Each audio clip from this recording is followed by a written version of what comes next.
Foolish me. I just realized that I had forgotten to unmute myself on OBS. Do ignore me. Okay, so we'll try that again. Welcome, everybody, to the Dwarves of Garzumi Keep. Clan Angler bids you welcome, even if they're, the one who's running things here clearly has no idea what he's doing. Anyway, yeah, so as I was saying, good to see everybody here. Red, Cosmic, Sparky, everybody else who's just joined. I'm glad you guys are here. I'm, always happy to see everybody. I have some big plans for today's episode of Kenshi, Rise of the Dwarves. We're going to take our first step into the realm of the legitimate. So one of the first things that I want to do in today's episode is that I want to actually get some of these these non-dwarves, those who have not been converted into dwarves. We're going to pick them up. We're going to bring them over to Catan, and we're going to actually convert them into dwarves, so they will officially be dwarves. And then after we do that, we're going to be making our way over to Morn to officially begin our first assault on an actual city. We're going to be attacking the city of Morn. But first, we need to get some of our guys outfitted as actual dwarves. So what I'm going to do is we're going to go ahead and get started by we got to get our team together of who we're going to send over there. I'm thinking, obviously, King Vishu and Stream, and we're going to take Grimdark. What does James do for, what is his current job set? He's our Imperial Armorsmith. No, that's Rusty. Okay, running the generators is James. What's his stats look like? I need to know for the sake of, take all these guys off of block first. I think take them off of block. Okay. 3458. So he does need some attack skill work, that's for sure. Rusty's going to stay here because he's churning out armor. He's pumping out the armor. Okay. Truth. We're bringing Truth because I want to rename Truth as well. We're going to rename Truth to Izay, so that way, in honor of our one of our channel members, Izay. We're going to rename Truth. Cat is currently still just, Cat needs a new arm, but there's nothing I can do with that at this current moment. When we siege, when we end up going after Flats Lagoon, because that's one of our other stops we're going to try to make. Hope maybe tonight, but maybe not. Is Flats Lagoon, we'll be able to get him a new arm. Dune needs some work for sure. Does he have a plate mace? Okay, yeah, so he has a plate mace. Hi, I watched the Baldur's Gate broadcast. That was hilarious, and shame I couldn't watch it when it was live. Yeah, no, I had a lot of fun with the Baldur's Gate broadcast last night. It was a ton of fun. We had a lot of people show up. I was very excited about it. I was genuinely shocked. Usually my non-Kenji streams only get like 15 people most, that's the peak, and we ended up peaking at almost 40 people on a non-Kenji stream last night. It was actually like quite insane. I was really blown away by it. The one downside was obviously my chat was not functioning on screen last night, so like you guys couldn't see the chat up here in the top right corner. I got that fixed this morning. It was an issue with Streamlabs. Apparently, if you have too many streams scheduled on YouTube, it gets confused as to which one it's supposed to be monitoring the chat for, which is what happened last night. So hopefully in the next episode we won't have that issue now that I figured it out. But Logic, how you doing? Good to see you. Glad you're here. All right, so we're putting together our squad that is going to go out for the purposes of getting some of these dwarves renamed. We're going to need to bring a bunch of them with us, one for the sake of building up their stats, but also I need to build up their stats, and I need to have multiple people coming with us to actually carry the dwarves that are those that are going to be converted into dwarves soon. So I'm going to take these three as well because they they need training really bad. I don't know if training against beak things is, well, these three actually aren't outfitted, so I don't want to risk that. We are going to bring James though. James has come with us. So that will let us bring 1, 2, 3, 4, 5, 6, 7. So we can bring 7, 4, 5, 6, 7. I don't have anything in particular planned besides Kenshi and Baldur's Gate, although I am going to be starting up another Kenshi like live Let's Play that I'm doing. Um, so for those of who are familiar with the lore of the Dwarves, the Rise of the Dwarves series was a retelling of a series that I had done on the channel a long time ago, in the form of like normal video Let's Plays. It was Kenshi Rise of the Dwarves, and unfortunately the save file got corrupted before I was able to finish it. I was like 6 or 7 episodes in, so I started doing it again as a live stream. Um, I want to do the same thing with a series that I ended up putting to the wayside, that I had started as well, called Rise. What is it? Kenshi the Nugget Mafia. So I'm thinking about doing another series on Kenshi that runs parallel to the Dwarf series, where it's the Nugget Mafia. But I haven't quite decided yet. Right now, Kenshi and Baldur's Gate are the two big ones that I have planned. But I'm also going to be doing some Total War as well, coming up soon. So I have a lot of things planned. I guess that's the roundabout way of saying that I have many things planned. I gotta open up all these gates. Open them up, open them up. But right now, I need to start converting these non-dwarves into dwarves, because we have a lot of folks that are currently living at Garzumi Keep here that are not actually dwarves, and that is, quite frankly, unacceptable. So we're gonna get that rectified. You up, pick you up. So we're gonna drag all of these guys over to Catan, and we're going to turn them into dwarves. And I'm also going to rename Truth after Izeye to as a official channel member. They get a dwarf named after them. Cosmic had a dwarf named after him for like 15 minutes, and then he got eaten by big things, unfortunately. But you know, he's got a grave marker, so it's okay. If dwarves were real, where would their home country be? That is a good question. That is a solid question. Tibet? Question mark, maybe? Good range of mountains. Solid place. Eric, good to see you. Good to see you. I'm glad you're able to make it to this one. Listen, if you're not able to make it to all of them, the joys of the streams is that they're always able to be going. You can always go back and rewatch them later if you want, if you miss context. But even if you don't want that added context, it's fine, because wait, Gristleflat, what are you doing? What are you doing? No. You get back here. You're not coming on this journey. You're not coming on this journey. You can always go back and look at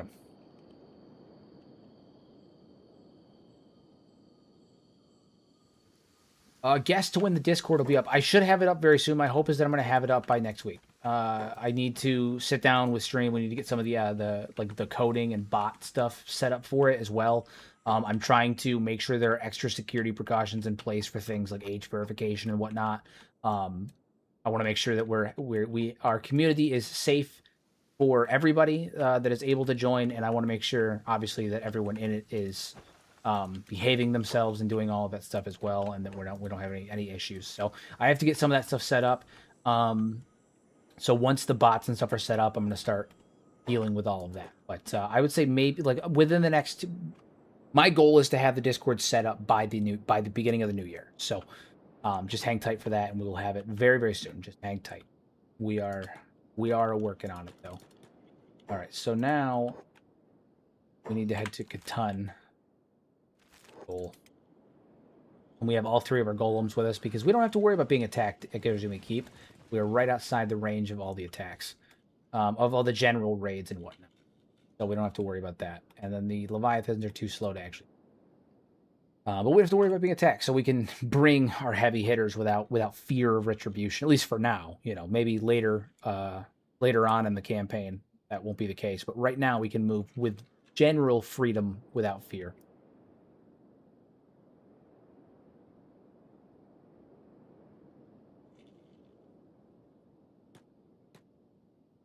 Head on up this way. We've got our golems with us to deal with. All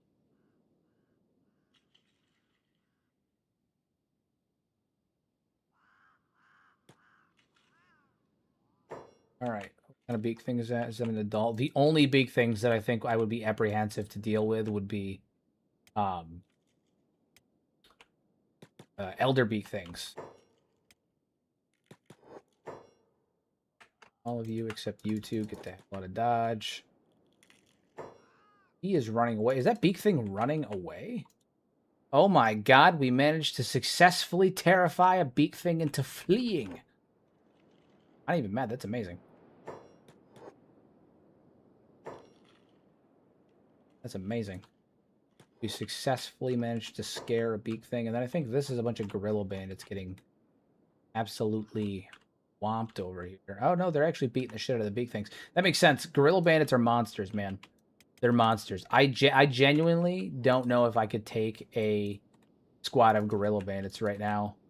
I think we might be able to with our golems, but I think without our golems, we might get wrecked if we tried to fight a whole squad. Our golems can take them. I know that much, but I think that just Dagon. We're gonna have you come over here, jump in the fight as well. All of our dwarves need to keep moving. I can't risk the others getting injured, so I need to make sure that we're being careful about that. We do have some squishy souls with us. They're not part of the military group. They're part of the industrials. So we got to make sure we're not risking them. So usually I'd stay and fight. It's a good training opportunity, but at the current moment we're just trying to make sure we can get our guys converted into proper dwarves. Hello to everybody who just joined. I see we're sitting at 12. We are slowly moving up in viewer count for sure. Our peak all-time 78. We were so close to 80 last time I streamed the dwarves. It was 2 streams ago. See if maybe this time we can break another record. We've broken up a record pretty much every stream that we've done for the last 2 or 3 streams. We've broken some kind of record. Good stuff. Keep on going through the giant ribcage. Am I bugging, or are hybers naturally faster than other races? I have 2 characters, 1 hive prince and 1 skeleton, and the hyber always runs faster despite the same athletics level armor. It's because they're lighter, I'm pretty sure. They're by default lighter, so they have a faster running speed. They have like lower body weight, so they have less dragging them down. I could be wrong on that, but I'm pretty sure the hybers are naturally lighter.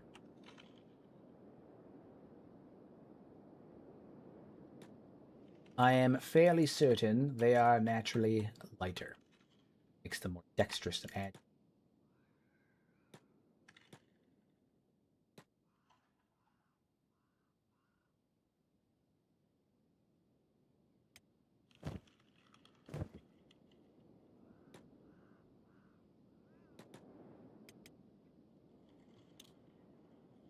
We need to get up here and get to a plastic surgeon so we can start taking these boys out at the knees.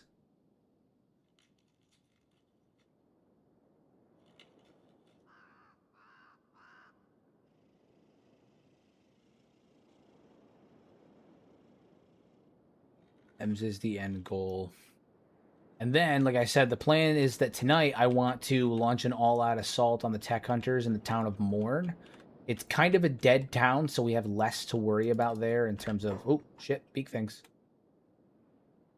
Gotta be careful. We gotta be quicker than that. We're going to launch an all-out assault on the town of Morn. We have 2 goals there. 1, I want to kill the tech hunters, right? They've crossed me. So we're going to take out the tech hunters. They started this fight. I don't think they actually did. I'm pretty sure we started it, but that's fine. But also, I want to take out the Gorilla King, okay, the Alpha Gorilla, the Great White Gorilla up there. And so I want to take him out, and then I want to, like, bring him back, and I want to tame him and use him as one of our soldiers. One of our vanguards, specifically for later when we start to assault some other bases.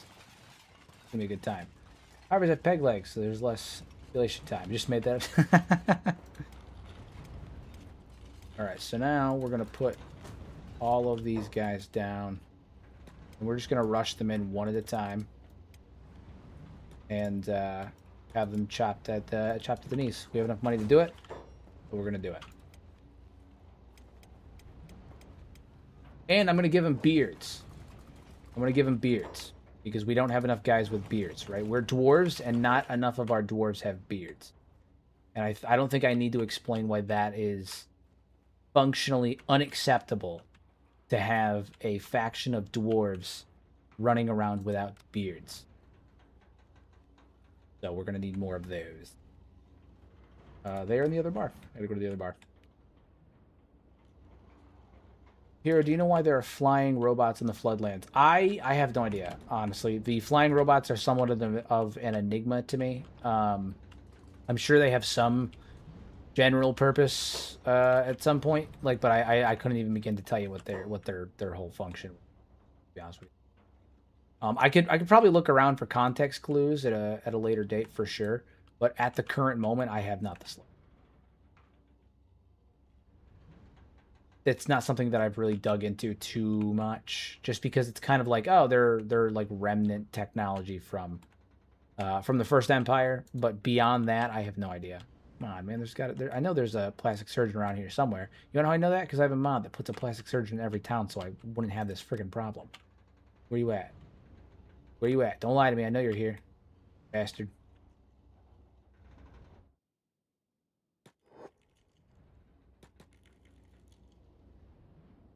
I think that if they were defensive robots like drones, that we would have they would attack us. They had to do something. They were almost certainly something to do with industry, surveillance, possibly.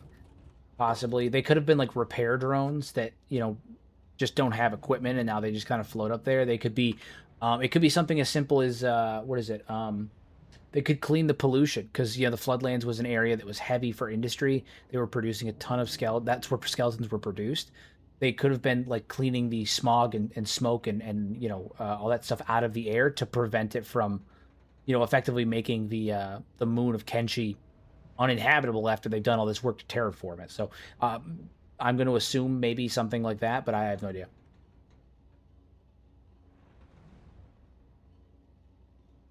All right, so we're going to start with Quill. Give me a facelift.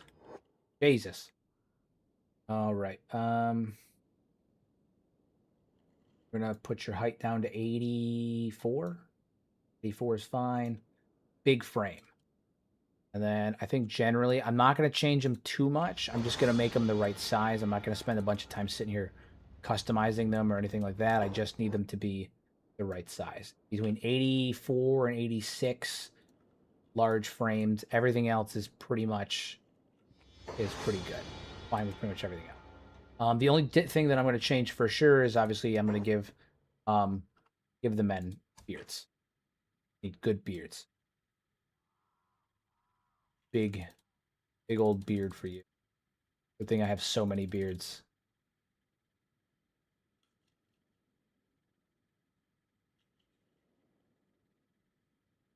Come in.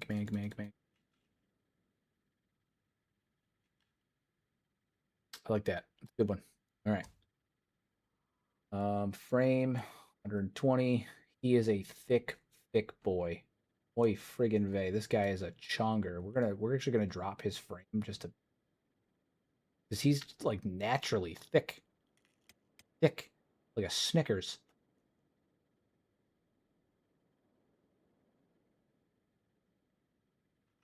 All right. Cactus. Deal with you. Drop your height down. Even 85. Give you a nice good frame of 115. God. Just look at the weight on these guys. He's a beast. Beast. Excuse me. We got to make his neck wider, too. He needs a nice thick neck. Look at that. He's all neck. He's all neck. Like his torso blew a bubble. Olive, you're going to be a dwarf now, too. You should feel honored. We're at 87 for you. Smaller dwarf. You thick as hell. Ravo, he's already got a solid beard, so I ain't too worried about it. And he's got, like, got an interesting vibe to him. Got a look about him. 86, thick as a Snickers, good to go. And then lastly, we have you. again, just like make you a little taller. 15. Yeah, good. We're gonna make your head wider too. You don't have a wide enough head. And we're gonna up your neck. Have an actual neck. Hell yeah. All right, and then the next thing I'm gonna do is I'm gonna rename Truth, as I said that I would, to Izay. All right, you are no longer true, and I'm gonna change your idle stand. I can't stand the one that your arms crossed. It looks dumb with the shield. All right, so frame is 110. I'm gonna make you a little wide. All right, so Izay. There we go. All right, you're officially a dwarf. Look at that. Dwarves of all kind. Love it. Love to see it. Love to see it. Do I have any other dwarves that I have to name? I don't know if I do. I think we're all set. So now that we are named, we can get back out here, pick them back up. We can run our happy ass back to the base. I will do the rest of them. We still have 7 more dwarves that have to get turned, but we will do that a little bit later. I just felt like we were starting to accumulate a good number of dwarves that were not actually dwarves, and we needed to fix that. So, but now we're there. Now we're there. We have dwarves that are dwarves on dwarf. And now we get to go train and get ready for the inevitable final fight. Oh, thank you. Thank you. I appreciate AZ for the $10. I appreciate it. Thank you so much. I'm so excited to have you in the Mad Lads Guild, and I'm excited to have you as an official dwarf in our entourage. Hell yeah. We are going to head back to the base now, and we're going to start on industry. So we start, I say start on industry. We're going to continue building armor and weapons so that we might actually be able to go and fight the folks over at Morn. Kenshi finished them off. No biggie. You can run over here and catch up.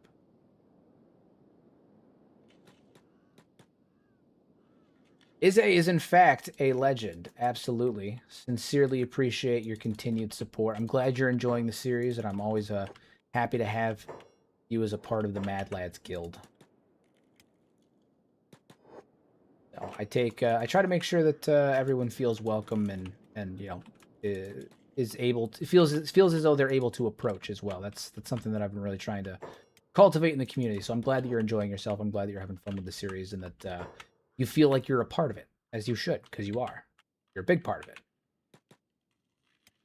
All of my Mad Lads members are. Get up this way. We gotta get back to... Kenshi is over here just fighting off beak things. Come on, stay away. And if you guys want some added content earlier, so I'm obviously on the Eastern Seaboard. I run my streams 8:30 Eastern Standard Time. Usually in the early mornings, mid-afternoons on my side of the world, we have Pedastrophia. He streams as well. He's currently on episode like 33 of his stream. He's been streaming every other day, and he's absolutely killing it. He's on episode 33 of his swamp run, so I encourage you guys to check him out. We're actually doing a collaboration that we're working on right now for our my next lore video, and we should have that out next week once he gets his voice back from being sick. But we finished the script today, and we should have that out very, very soon, so stay tuned for that. But yeah, Pedastrophia, check him out. He's a phenomenal content creator. He does Kenshi lore, but he mostly focuses on like roleplay narrative stuff. A lot of series and stuff like that. He's done a ton of live stream series over the last couple of years. Would absolutely check him out. Gotta get back to base. Get back to base. Get these freshly christened dwarves back to work, making armor and weaponry. They're actually we're actually already making armor and weaponry. I just need them to get back to work on oop, tiny skulls. You know what that means? That means we need to send Kenshi, Olum, and Zagan after them. Have them pull aggro and just finish these boys right off. Just chop them to bits. Again, these guys can take the Gorilla Bandits, no big deal. The rest of my squad may struggle a tad, so we got to be careful about them. Although, actually, I think King Vishu, Stream, Grimdark, I think all of them would be fine these days. No, it's looking really good. The city looks really, really good from here. I'm really excited about it. Hold on, throw the depth of field on. You just see it in the distance through the mirage, right? Just see it off in the distance. I mean, that's cool as hell. Very cool, very cool. The impenetrable fortress of Grzumi Keep. It's funny because the fortress itself is actually probably pretty penetrable. We could probably... no. Stay away from me. Bulls. The fortress itself is actually probably pretty penetrable. It's just getting to it that's so damn difficult.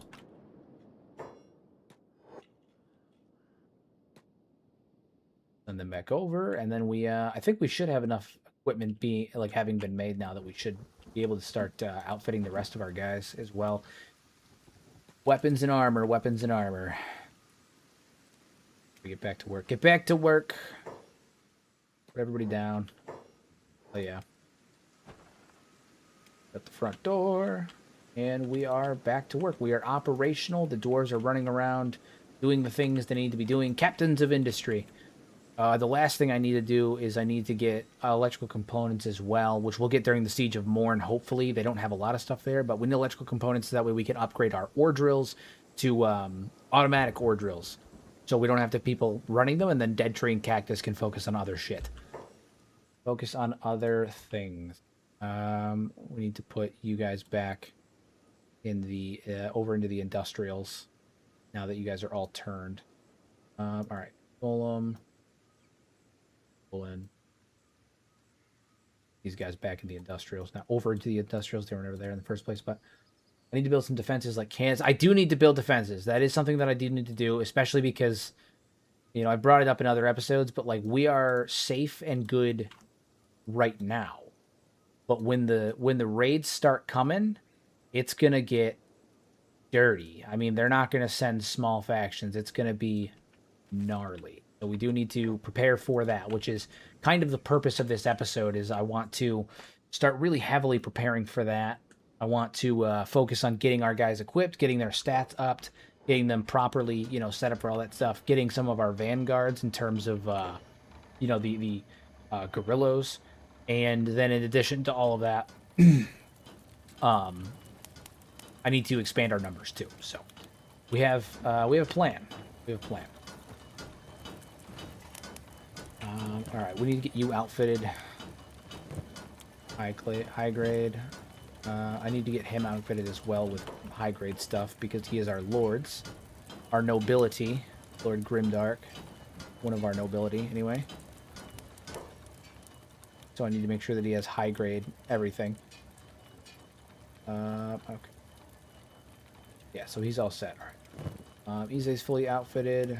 No problem on that. Currently better with hacking than blunt weapons, but that's fine. We're going to stick with blunt weapons for now. We will end up switching that out at some point. Just not right now, it seems. Ridley, we're going to... all of your equipment into the shield here. He was a really good man, and I do... yeah.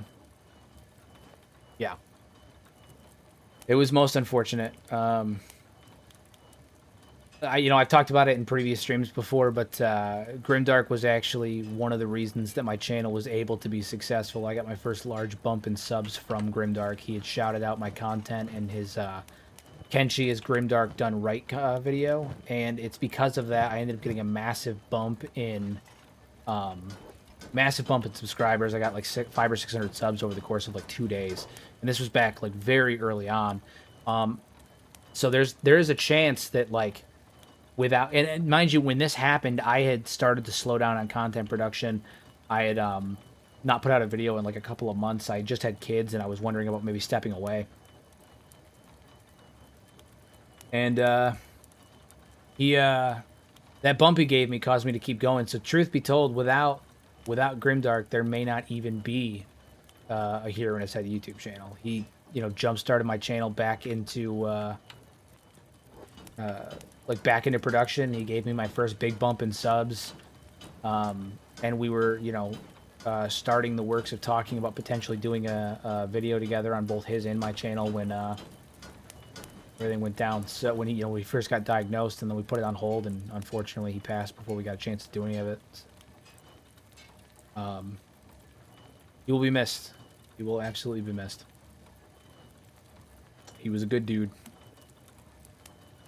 So, found out sitting in a Wendy's parking lot about his passing. That was unfortunate. Yeah, really good guy. Really good member of the community. And, you know, I personally owe him quite a bit. So, I felt the least that I could do was make one of our noble dwarves named after him. So, but if you check out any of my old videos, you'll see him lurking in the comment section too. He commented on a lot of my stuff. Every time I came back, he was always a very encouraging guy too. You know, I'd come back and I'd explain that, you know, I had to dip away for this or for whatever reason, and every time he was just like, hey man, I'm glad you're back. You take care of you. Like, your content's great. Keep going. He was always very encouraging. Super nice guy. Super nice guy. So, it sucks. It sucks for sure.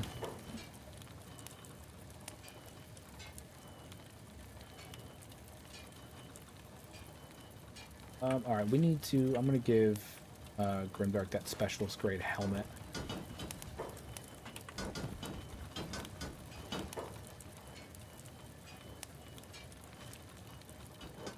Solid guy. If you guys want to check out his channel too, I've been really trying to encourage people to still go check out his videos, rewatch them if you haven't already. I don't know who's collecting the ad revenue off of his channel, but if it is his family, if anyone is collecting it, and I hope it's his family, you know, I'd like them to still keep getting the benefits of everything that Grim was working on. You know, he worked really hard on his stuff, and I'd like them to continue to reap the benefits of that work that he put in. Something to consider if you're looking for good content, good Grimdark content. A lot of Conan stuff. My boy loved Conan. Huge on Conan. But we'll move on to happier subject. All right, so we're getting some equipment put together now. I'm trying to melt down some of the stuff that we're not using anymore. Some of this lazier, crappier stuff that we're not going to use. Shoddy grades and just armor that we're not using because it's not the armor of the dwarves. We have very strict stuff. Absolutely. Yeah, hold on. Let me pull it up. I'll pull it up right now. Grimdark half off.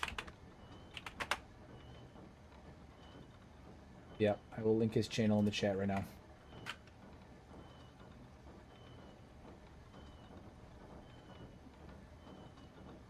Takes a minute for me to get to my stuff.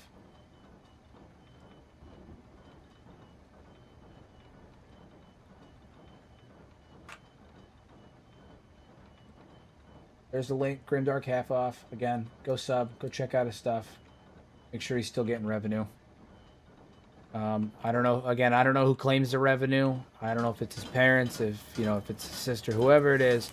But if someone in the family's claiming that revenue, then I want to make sure they keep getting it for as long as I can assist. Did I know the preacher cult is 75 with the Second Legion? I don't think I know what you mean.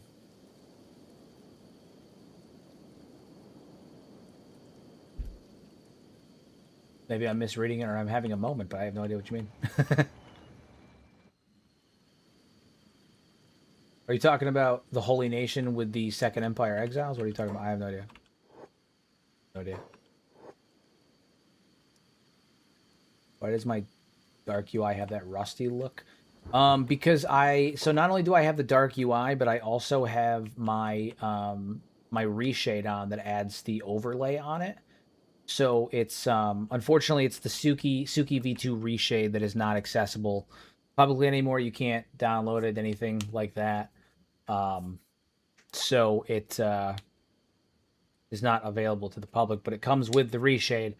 It's an overlay for the HUD, so that way it's not transparent. But that's why it has that dark UI with like the rusty look to it. I think it looks badass. It's one of my favorite like things. But it's a combination of dark UI mixed with Suki V2 reshade. So stay tuned though. I'm going to be releasing my own reshade very, very soon, so that way everyone can make their Kenshi look like mine again. Why does it say that these people are under attack? No one's under attack. Are there crabs out here that are trying to attack people? I'm confused. Damn it. Yeah, no one's under attack. What are you guys talking about? Keeps telling me that people are attacking my boys, and no one's attacking my boys. What else do we have here? We have one more dwarf that has yet to be outfitted with actual equipment, and then we have Hammond, who is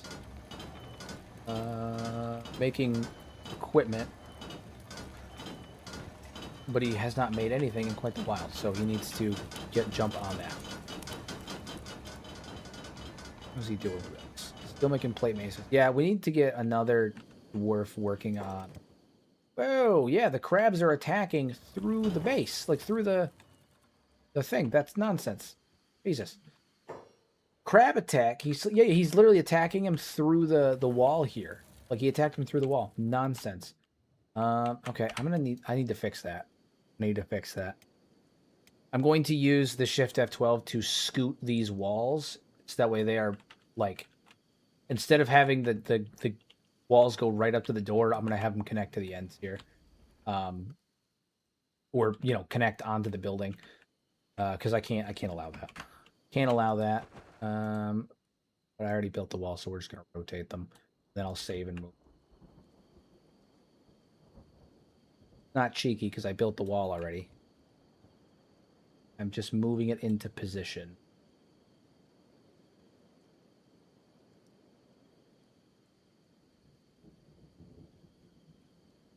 Bit more.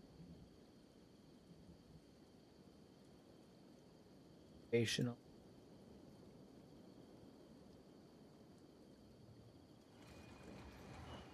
All right, we're gonna rotate this side a little bit more. Right there. Should connect very well. So that's that. And then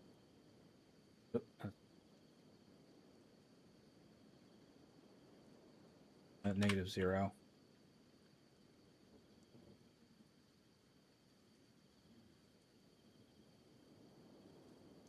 -0. We rotate this way. Fantastic. Same deal with you. Rotate, and we're just gonna move this guy into position. Once it's in position, we have to save and reload. I just, like I said, I can't have them attacking my boys through the walls. Shit. I'm gonna dismantle that one, and I'm just gonna put a small wall right there. Okay. Exit, save. Fingers crossed we don't crash, but if we do, it's not a big deal. I'm also going to do an emergency save, or emergency save, just in case, because sometimes games get corrupted, and I don't want to risk my game getting corrupted, because that'd be fucking annoying. Especially since we're 13 episodes into a series that I imagine is going to go for significantly many more. Yep, see, we crashed. This is why we saved. See that? Knew it. I knew it was going to happen. I felt it. I felt it in my bones.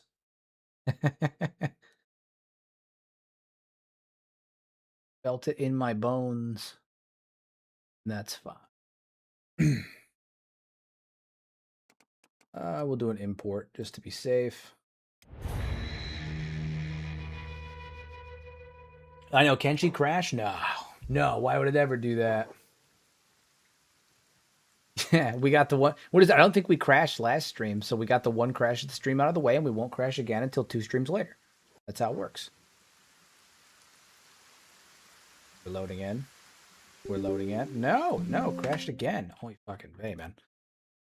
Try again. Sometimes it does that. Kenshi can be temperamental sometimes, that's for sure. But it's okay. It's worth it because it's you know, an amazing game. It's absolutely sensational. All right, we'll just try a load. Try a load instead of importing in.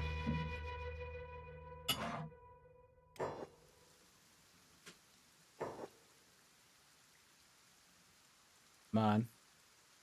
Work for me. You know you want to.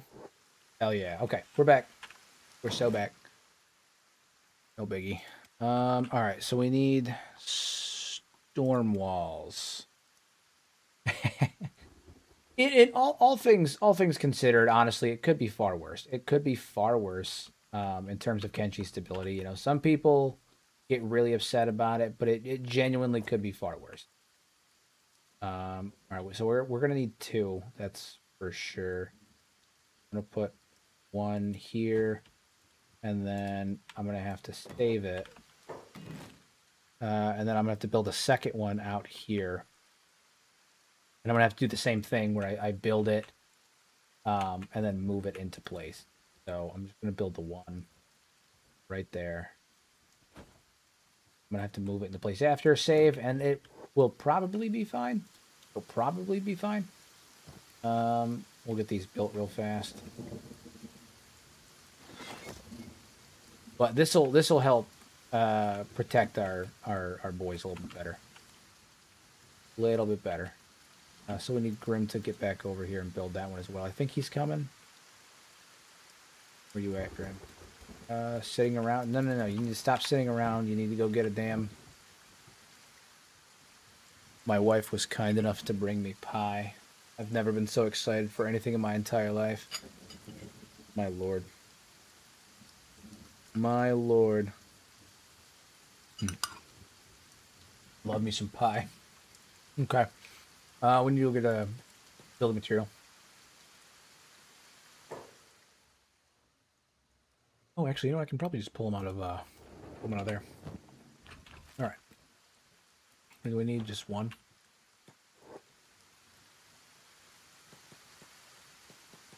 I think it's just so I don't think the nav mesh allows us to move through here actually. So, but I'm still gonna clear it because, and like make it inaccessible because for aesthetic reasons that's unacceptable.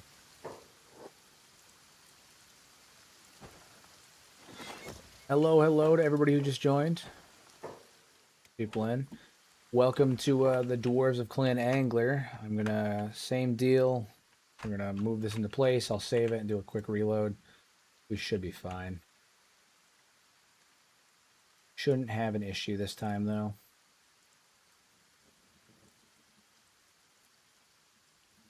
Orientate it appropriately. Ever so slightly.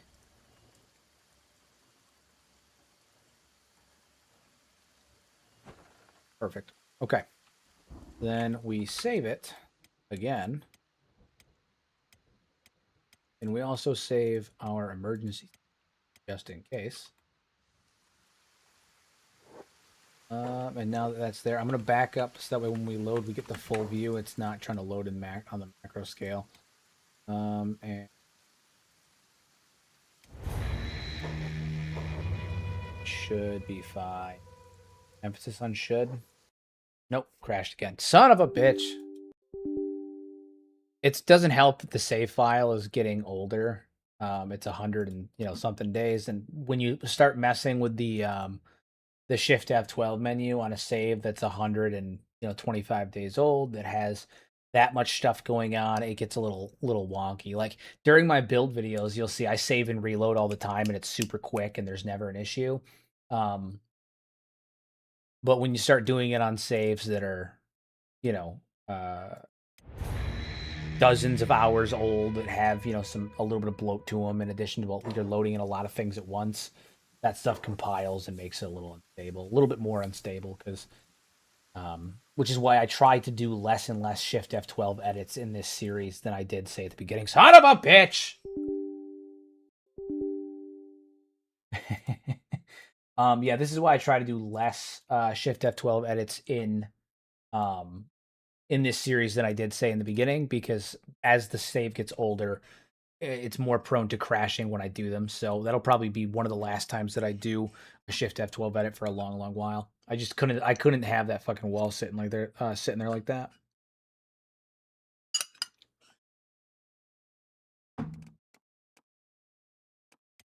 All right, we'll do an import again. See what happens. And now we play the waiting game. Could be fine though. Fingers crossed, because that'd be a letdown. No, we're fine. We're all good. All right, we're in, and we're there. The walls are secure now. Everything should be fine. We're all fixed. Probably the last time I'm going to be using the Shift F12 in this playthrough. Like I said, crashing gets more persistent the older the save is, just because you have so much like data and stuff that is compiled, and you have a lot of stuff going on. Too much. It's too much. I imagine the stress of me streaming probably doesn't help either. But all right, so now we are working on making the last bit of equipment that we need so we can launch our hefty little assault on the town of Morn. We got to get Taco up and running. He's going to end up being a warrior. Right now, he is most definitely not. Most definitely not. Same with Flick. Same with Sand. Although Sand actually has decent defense. That's largely in part. Oh no, you're not even wearing the. Oh shit, he is. He has decent defense in spite of. Oh no, that's strength. Yeah, I'm a brainlet. I'm talking about. Okay, who doesn't have a mace right now? Easy. Rusty's a monster. He's got 61. June, good. Cat has a decent katana Tachi right now. We're gonna keep him with that just because he's only got one arm. So we're gonna. Oh right, I gotta open the gates again because I imported. We gotta go on a training run. That's what's gonna happen now.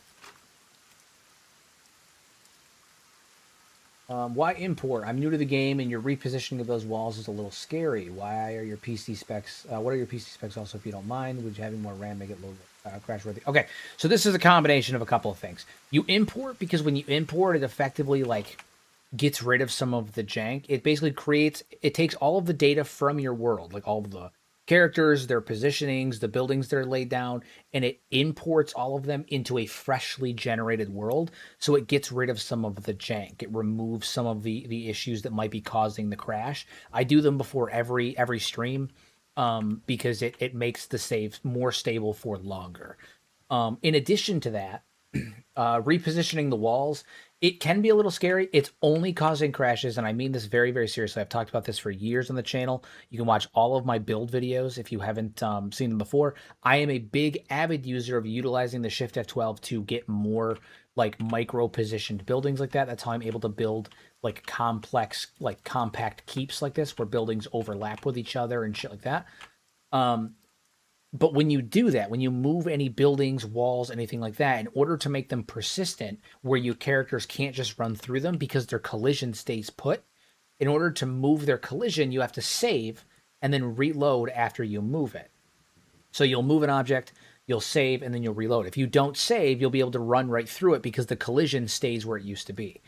Now, as for my PC specs, I'm running a 3060 Ti, 32 gigs of DDR5, and then my graphics card is kind of poo. I'm running an i7 9500F. That's my CPU. My CPU. Sorry, my CPU is an i7 9500F or 97F. That's the worst part of my system, but I'm running a 3060 Ti with 32 gigs of DDR5. The crashing is far less to do with my specs and far more to do with Kenshi operating on an engine that was 5 years out of date when the game came out in 2018. Kenshi's just not. It's running on a very out of date engine. Jank is to be expected. It's like if you're playing like fucking EverQuest. Like there's only so much you can do on an engine that old, which is where a lot of the jank and the bloat and stuff from Kenshi comes from. That people wrongfully attribute to like lo-fi choosing not to fix them. It's just the engine's shitty. You gotta put up with it, you know. Now the reason why I was having so many crashes right now is because I was doing very micro edits with a Shift F12, and I was reloading a lot in a save that's at day 125 that I have like almost 100 hours in, you know, or like 60, 70 hours in. You know, I don't actually know how many hours I have, but I have a lot. I don't know that I have many hours in. So it's just a bloated save. And so, you know, at this late in the game, I wouldn't recommend doing so many micro edits like that. But I did it because I was getting attacked by crabs that were clipping through my building, so I'm trying to prevent that from happening again. But probably the last time I'll do that in this save, at least for a long while, unless it's absolutely necessary. So I hope that answers your question. All right, we need to get Taco, good old Taco. We need to get him outfitted with some proper equipment, because right now he's literally running in rags, and that's unacceptable for a dwarf who's supposed to be in our military. Now I need you to stop what you're doing, because you need to make some gauntlets. With your current skill, it shouldn't take too long. Yeah, it takes 20 hours now compared to what it originally took, which was almost 50 hours per pair of gauntlets. So much better.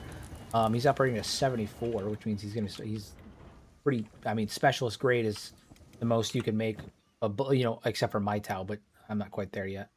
So you know, we're operating at peak efficiency here. We just need to get some weapons for Sand. Actually, you know what, Flick, you can give him a weapon. No, because we need to train the right weapons. And these are not the right weapons. We need to be training the plate maces for heavy blunt. So we're gonna throw you guys in here, get some iron off of you. We do love the iron. We should have two things. Yeah, so now we're stacked with iron plates, which is cool, because that was where we were severely lacking for a long while. Yeah, we need shields, we need plate maces, which means we need someone working on production at all times. Where is Hammett? What is he doing? Industrial Hammett. Oh, he's sleeping. Get up, lazy bones. You got work to be doing. Ain't no time to sleep. Get up. What are you doing? What are you doing? Get back to work.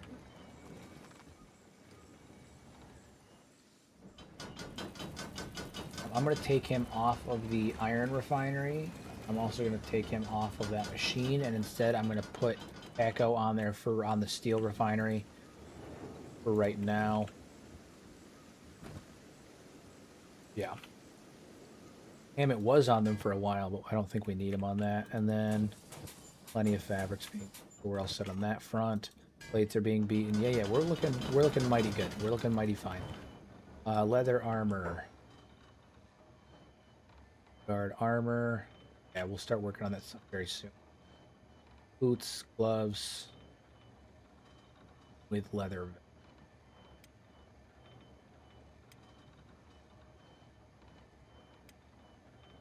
Very good. Okay. But in order to craft this, what do we need? We need leather and fabric. So we're gonna have to start getting leather, but we're gonna worry about that later.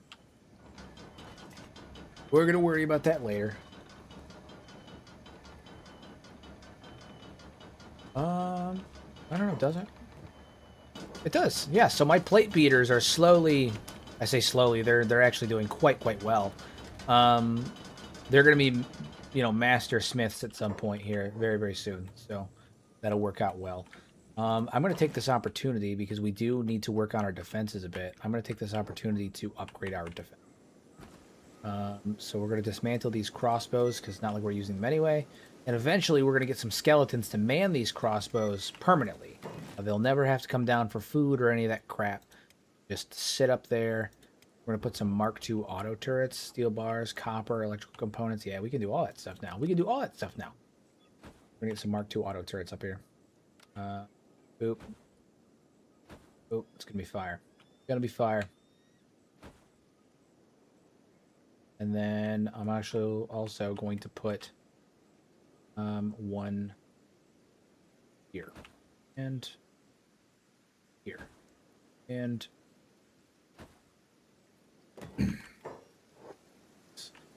so all we need is electrical components, and the rest of that stuff we can actually grab ourselves. The copper, the steel plates, all that stuff. So we can start getting some auto turrets up and running as well. Once enemies start really piling in, they're going to start running across this gate, this bridge here. I mean, towards this gate. And when they do, we're going to have to rain down hell upon them. Once they're coming, I'm going to start posting guards out here as well. So it's going to be a tough brawl, but we're going to do it, and it's going to be great. It's going to be a good time. It's going to be a good time.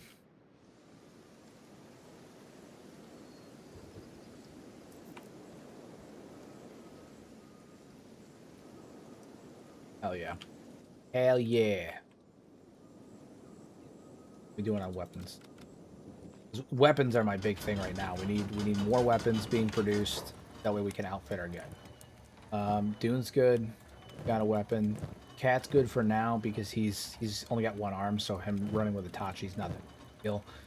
I'm gonna keep this. This is one of the few like dwarf weapons that I'm gonna keep just because it is of a good grade.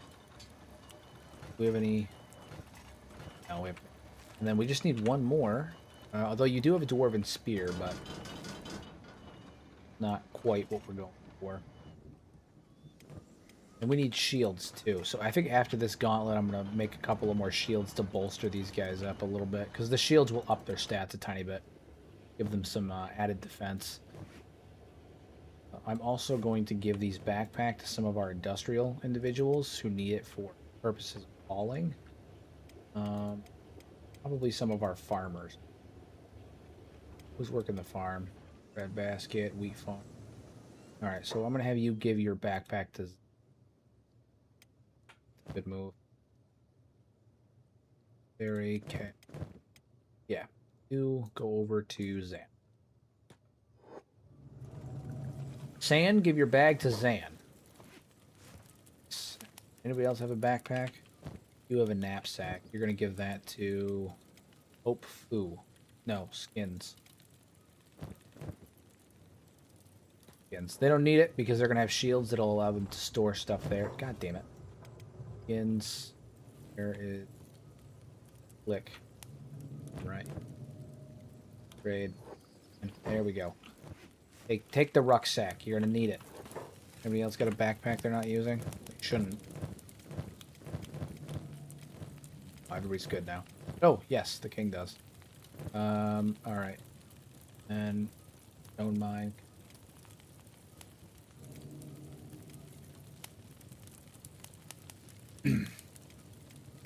Who's running what? Plate beaters. Gristle flap. Got it. Alright, so the king's gonna give it to Gristle flap. Lord Octopus, thank you so much for the $10. I sincerely appreciate it, my friend. Absolutely. Keep up the dwarves. Dwarves forever. That's the plan. We're going to be running the series for a very, very long time. I have no doubt that the dwarves are going to be around for a very, very long while. Thank you so much for the donation. I sincerely appreciate it.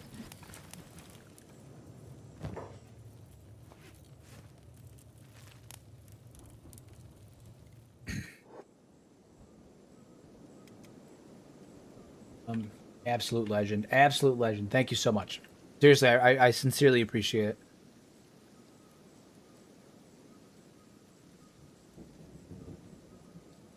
All right. And again, stay tuned. I have a video coming out within the next week or two. It was supposed to be this week, but Pedastrophe is unfortunately sick, so his voice is shot.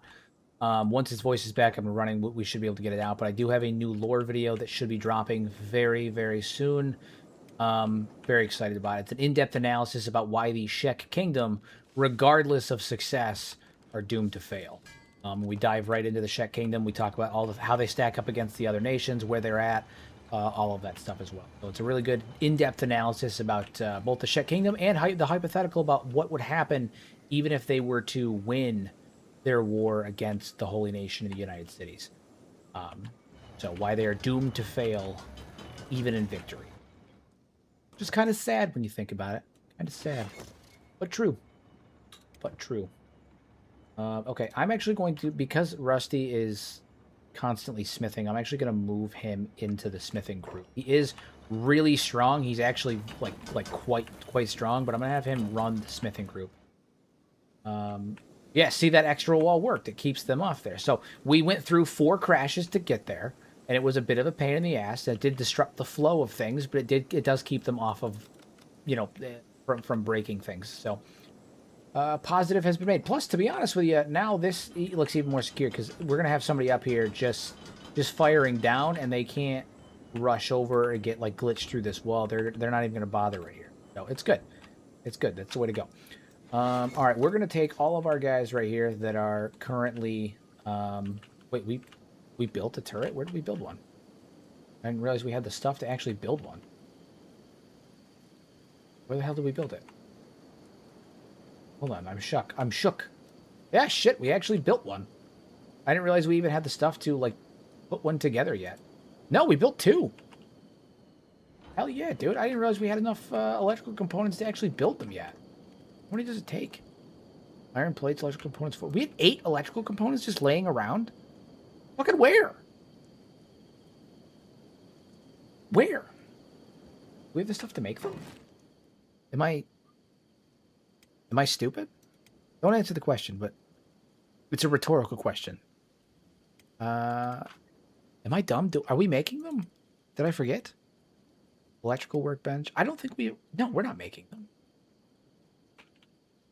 We should be.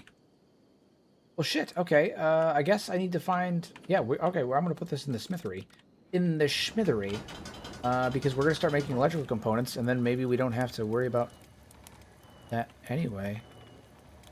I'm thrown off by that. I didn't realize that we had that many laying around. I thought we had like 4. I didn't realize that we had that many laying around. But shows what I know. Shows how aware of what's going on in my own playthrough that I know. What do you think of the idea that Kenshi was terraformed as reverting to an uninhabitable state without the First Empire's tech to maintain it? I don't think there's any evidence of that. I think actually Kenshi's current state is far closer to what Kenshi looked like during the First Empire. I've explained that in a couple of different videos and also on stream a few times as well. Here, I'll pull it up actually just so you guys can see. And I'll pull it up again, as I often do. All right. Here is a hypothetical map of what Kenshi looked like during the course of the during the Second Empire, right? And I'm going to run that in conjunction to the map here. So let me just pull those up side by side. So you'll notice there's a ton of water, okay, on the Second Empire map in comparison to the first. To what Kenshi looks like now. Now, something that's really interesting. This map was put together using signs of natural water erosion. So you can kind of see here, there's signs that like the shore used to be farther up here. You can follow the shoreline. You can follow the signs of water erosion.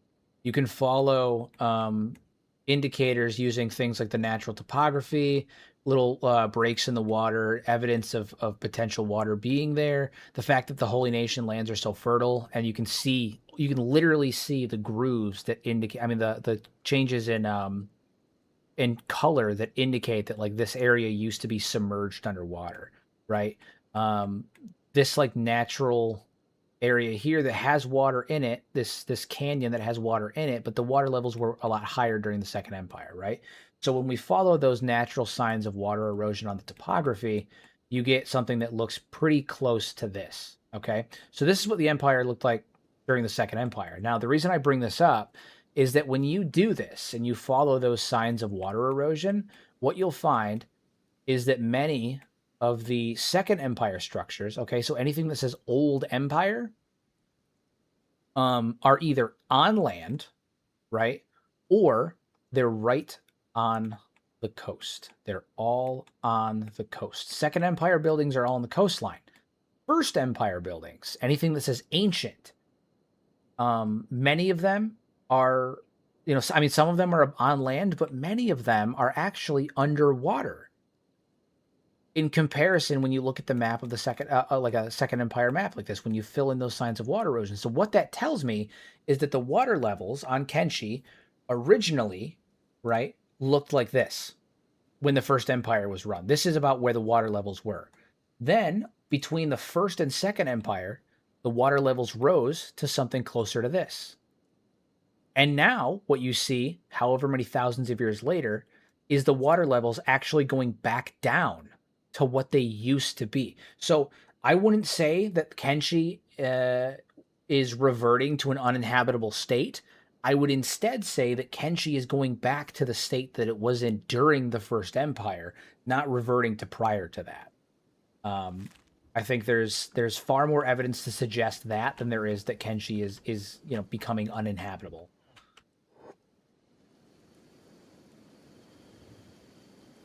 I'm gonna put it in here.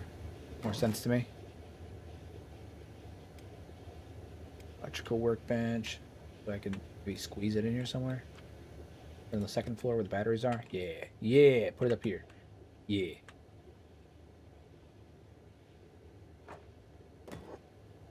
So we'll get that built. And iron plates. That's nothing.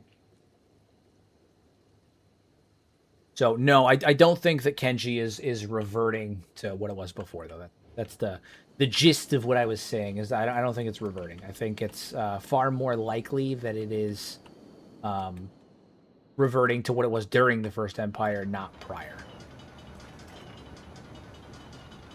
I wonder if we'll learn about the United Cities Empire. I mean, the United Cities was built using the infrastructure of the Second. So inherently, by learning about the Second Empire, we're going to learn about the infrastructure of, like what the United Cities was founded on. Because when the Second Empire fell, they called it a collective giving up, right? There wasn't like mass revolts or anything like that. Instead, what was experienced? Wow, dude, he just pumped out those shields. I don't need him to make that many.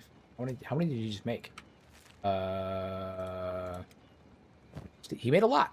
He made a lot. Okay, well that was horrifying. My lord. Okay, I'm gonna have him make one commander helmet. I need to make a specialist grade one, so we'll see how that goes. So the United Cities was basically after the Second Empire fell apart. After Catlon takes his forces and retreats into the Ashlands, the cities that remained. The infrastructure that remained became independent city-states that were controlled by individual lords, right? They built their individual cities off of the bones of the Second Empire, which was built off the ruins of the First. And so eventually those cities all came together and formed a conglomerate, like a confederation of independent city-states, and that became the United Cities. So, the United Cities is just built using the leftover infrastructure of the Second Empire, and they were all independent city-states, and then they all came together, and they were like, hey, we're going to operate under one government that is the Emperor, but individual cities will be controlled by individual lords because it's based on feudal Japan, Edo period Japan. So you have the Emperor, who's a figurehead, you have the individual lords or the daimyos that are controlling the individual city-states, and then all of them are actually reporting to the shogunate, who has all the real power, or in this case, Igor. No, because unlike the First and Second Empires, they're not like entirely encompassing. So like the First Empire and the Second Empire encompassed, as far as we know, like all of Kent. They were the dominant faction. Currently, there's too many factions to consider any one like a third empire. You could call them like a spirit, like a cultural successor, but I wouldn't call them a spiritual successor in the sense that like they are built using the Second Empire's infrastructure, but they're not big enough or controlling enough of Kenshi to warrant calling them like the Third Empire. The Holy Nation, Shek, all of them, they currently, if one of them were able to take out the other two, then you might be able to call one of them the Third Empire. But as it stands right now, none of them are in a position to do that. Yeah. So hard no, unfortunately. I say unfortunately. United Cities is they're all dinks. So we're gonna be grateful actually that they're not the dominant empire. Not that there's any like better alternative, because again, let's be honest, all of the factions on Kenshi are devastatingly evil, abhorrent people. Terrible people. They're awful people. Awful. We're gonna build a wall to separate them because they're just awful people. Alright, we need to get Cat over here. No, Cat's got a shield. Alright.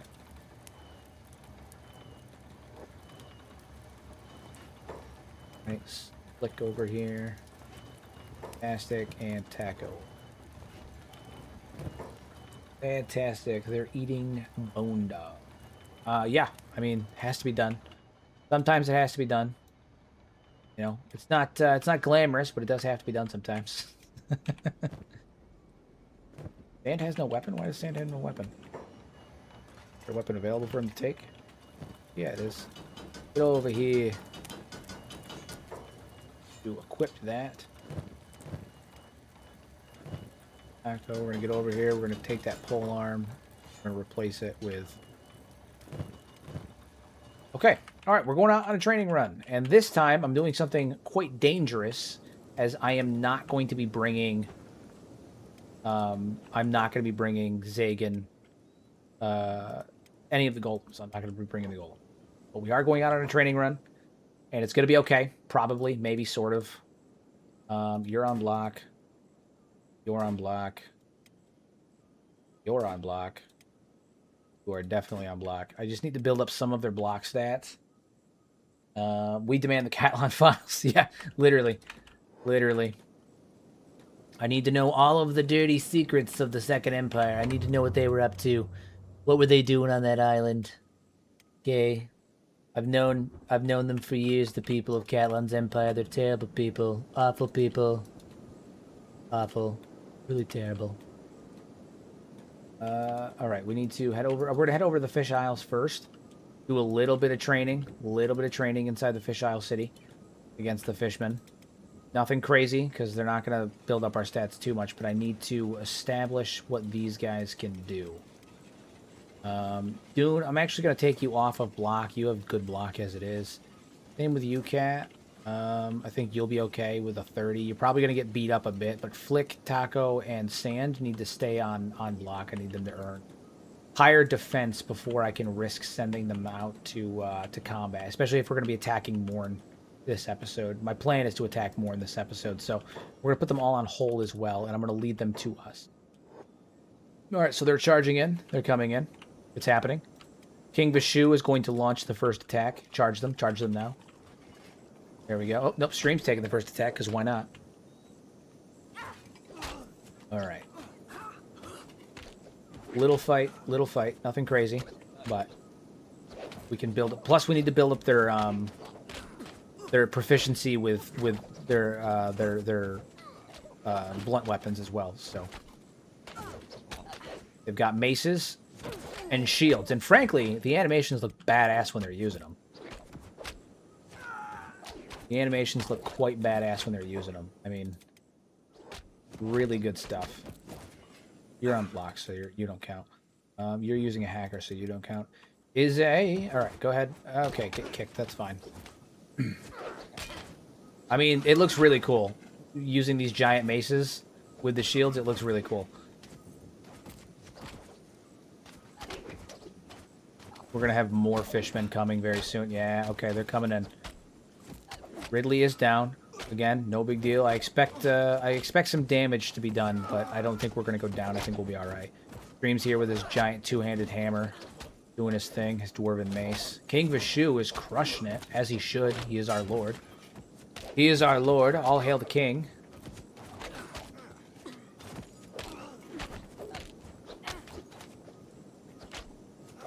Cut him down. Cut him down. Cut him down. Yeah, badass.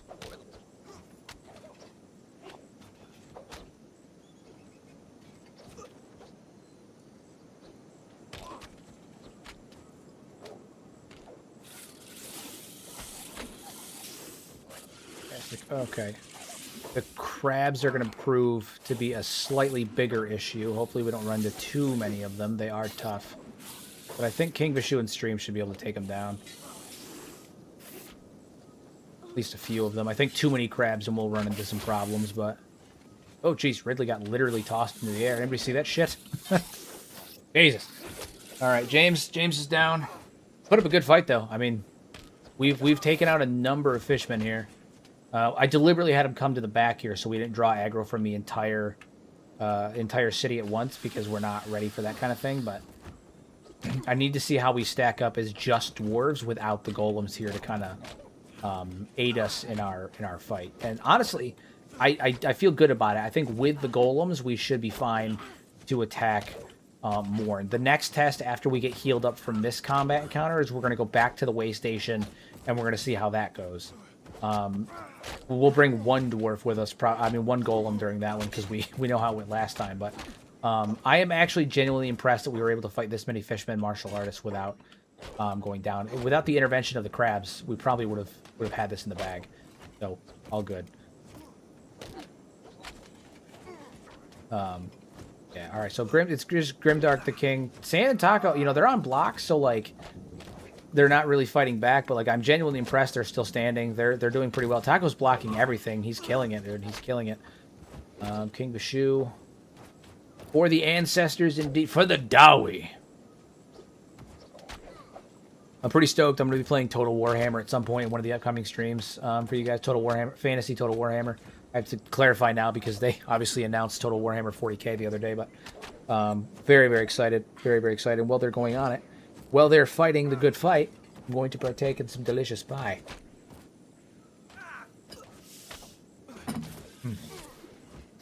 Good pie.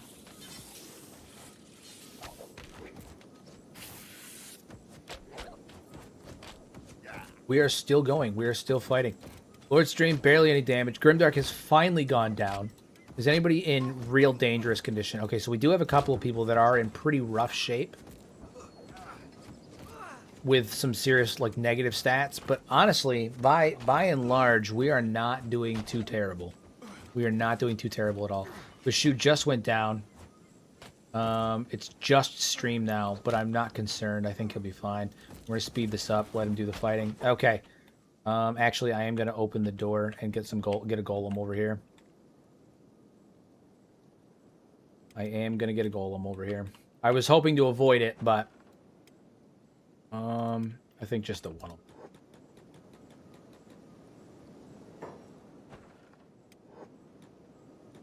I was thinking either playing as the Empire of Man, or I was also considering potentially playing as the Skaven. I've never done a campaign as the Skaven before, so it could be fun. And a friend of mine gave me a really good piece of advice recently about playing the Skaven, and I thought it was funny, so I kind of wanted to do it. The advice he gave me was that when you're playing the Skaven, in order to be successful, you have to play them like you're a dirty fucking rat. And I was like, wow, that's actually very obvious and yet really good advice. You have to play the Skaven as if you're a filthy fucking rat. You have to play super dirty, hide in the dark corners, sneak attack, ambush, get them from behind, play it like a rat. And I was like, wow, you know, that's actually really cool, good advice. Maybe we'll do that. Who knows? Or we can continue it going and play this the dwarves. You know, get the Dowie going. Why not? Make the whole thing dwarf focused. I don't know. We'll see. A couple ways we could do it. I think we did pretty well. We did manage to. We did have to take and get a golem involved, but it was not right away, and for that reason, I am actually pretty impressed with how we did. I am pretty impressed with how we did, by and large. By and large. Everybody heal up. Everybody do your thing. We're gonna take you guys off of hold. Let you guys move around so you can heal each other up a bit. But yeah, I'm impressed with how these guys did.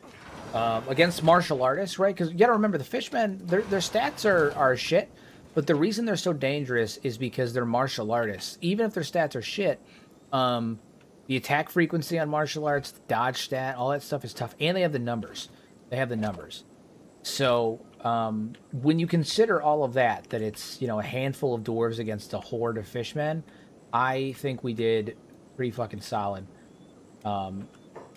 Yeah, I think we did pretty solid. I think we did pretty good.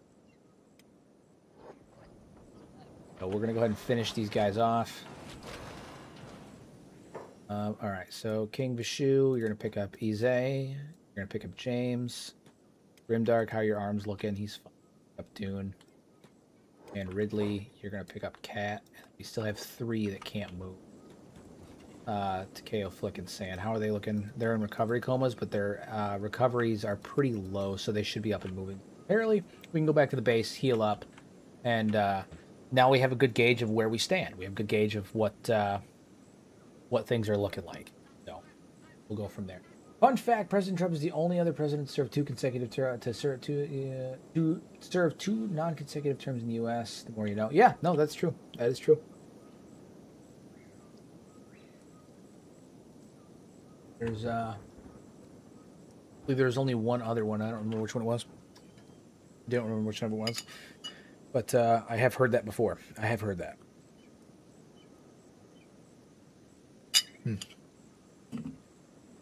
It's a really good pie. Okay. Sand, looking to KO. How much time do you guys get it? If one of them gets up, they can pick up another one. So I just need two of them to get up, and then we'll be fine. Not that we won't be fine. We'll be fine regardless, but I want to finish this night out with Grover Cleveland. There you go. Yeah. I want to finish this off with, again, attacking more, and so I need to get these guys ready. Get them ready for combat. Get them prepped and ready. I should probably make some training dummies back at the base, too. I think that'll probably help. I can get them up to level 15 with their attack, and then the shield will bump them up to a 30. So we can have everybody run in with at least 30 attack. I think that's the way to go. We need to get them training. We need to let the training montage begin. Someone call Rocky. I would start singing Eye of the Tiger, but I will, in fact, get demonetized. Not demonetized. Well, the video will get demonetized, but I'll get copyright struck.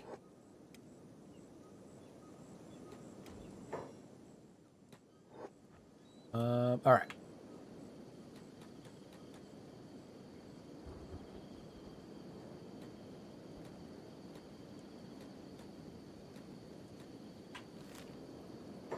Let's head back to the base. Try to dodge any crabs on the way, but we could be fine. We're gonna head back to the base, dodge crabs, and then get them healed up. We're gonna build some training dummies, get them up to level 15, use the shields to bump them to 30. They give them a pretty decent stat increase, and then we will head to the way station and we'll siege the way station. And then it's off to Morn to establish the dwarves as a force to be reckoned with. But all in all, I am satisfied with how that went. I am satisfied with how that went.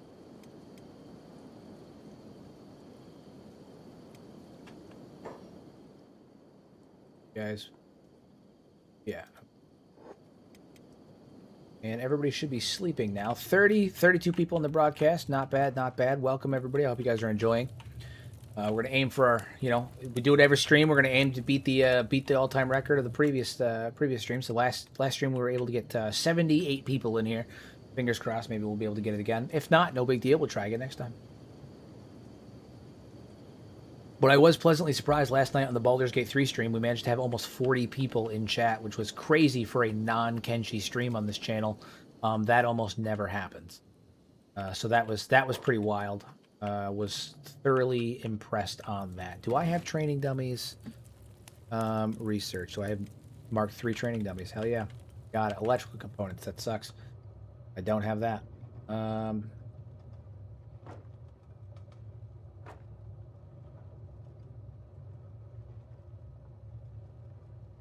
Over.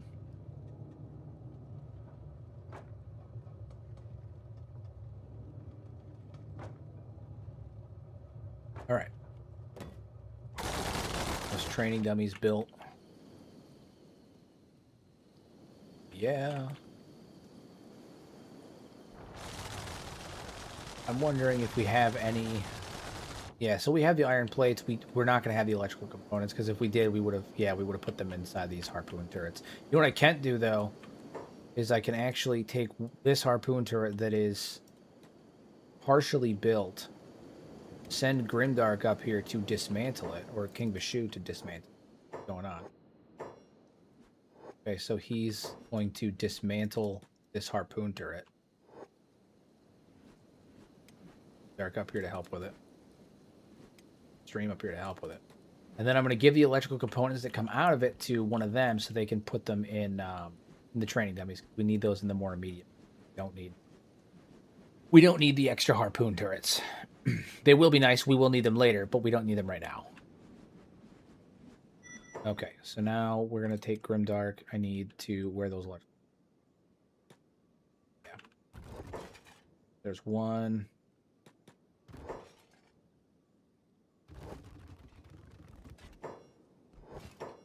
I think that's all three of them. No, that's one of them. Got the other one. Who took it? Who did it? Me? No? He put it in one of the... I have no idea. Anyway, well, we can get at least one of these going. We can get at least one of these. Alright, so...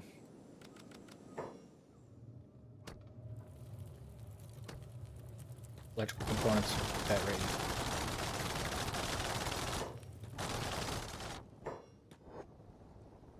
Oh yeah, okay. There was another one, but apparently it only dropped one, so I don't really know what's up with that, but that's fine. Oh, they... Maybe put it in one of these? No? God, that sound is alright, we need to get a steel bar, which we can get from over here. Go. Rim, get over here, grab that. I have to work on this real fast. Get a steel bar, take the steel bar, go build the training dummy. Once we build the training dummy, we can get some of our other guys trained up just enough to where they're combat like capable. And then they can learn to become far more efficient through actually fighting. The Gutters video was amazing. What you called rambling was the opposite. Executive commentary, constructive commentary, and in-depth thought process. Thank you. I appreciate it. I appreciate it.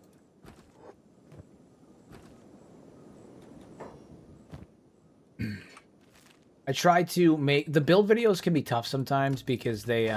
it really is just like me rambling. Like, because the way that I do it is I record the entire video, right? Of like me building the base. So I put together the base. And then after I put together the base, I go in and I will,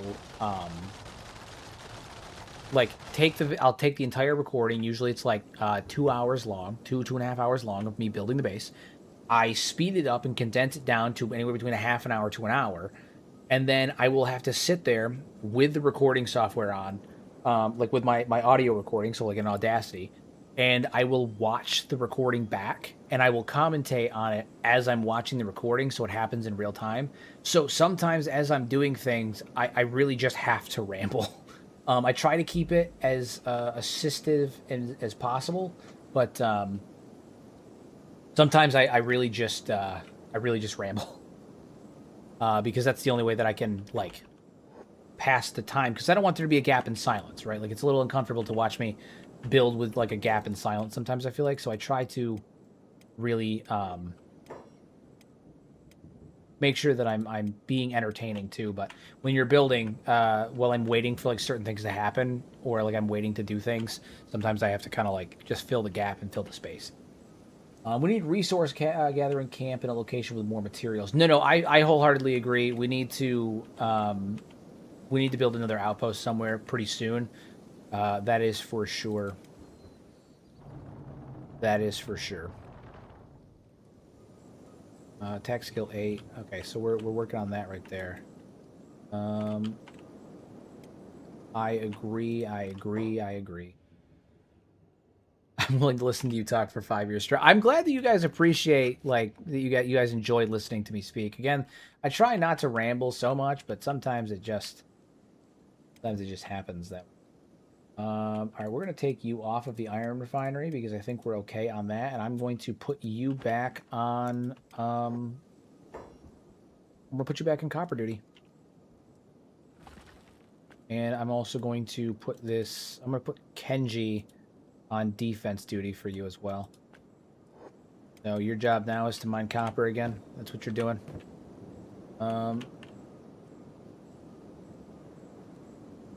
We need to make electrical components. Easiest way to do that is to get the copper. The copper is right here, so I'm just going to send... It's only a one-person node anyway, so I'm just going to send Izzy over here to gather the copper and then, you know, bring it back, and we'll go from there. But hopefully they'll actually... Yeah, so they'll actually gather 5 and then come back, because one of the issues I was having last stream was they were gathering, like, 1 fucking copper, and then they'd come back, which was really frustrating.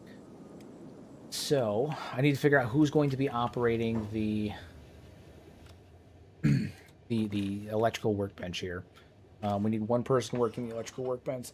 I don't know what skill it uses, but I'm gonna put Cat on it. He's got one arm. And I need to light it up so that we'll actually be able to work effectively, and then we'll be able to start producing electrical components. Electrical torch post, no. Try to keep everything as don't use electrical stuff for like lighting and shit like that if you don't have to. It's a waste of power. Granted, I have like an excessive amount of power, but if I can avoid using that power, I'll avoid using it. I'd rather stockpile it. All right, Kat, what skill are you using? Science? That'll do. Do I have anybody that's good science? Oh yeah, King Vishu does. Shit, you know what, Kat? You're not on electrical duty. King Vishu is on electrical duty. You need to get up here and do that shit. He's not doing research right now anyway, so that'll work out. And then Izze is mining. She's mining. Yeah, she's mining like crazy, and I think she's actually gonna fill her inventory this time. Oh no, she's coming. All right, so she'll do 5 at a time. But 5 at a time is still a good amount. So I will take it. I will take it. I will take it. Yeah, we're looking good. We've got good industry going. Things are happening. We need to get Cat a new arm. That is for sure. If I had the power to determine the future of the continent, what would I choose to happen? That is tough. I would like to see the tech hunters conglomerate into a organized faction instead of like a organized band of mercenaries, which is kind of what they are now, right? So I'd like to see the tech hunters like organize better and actually start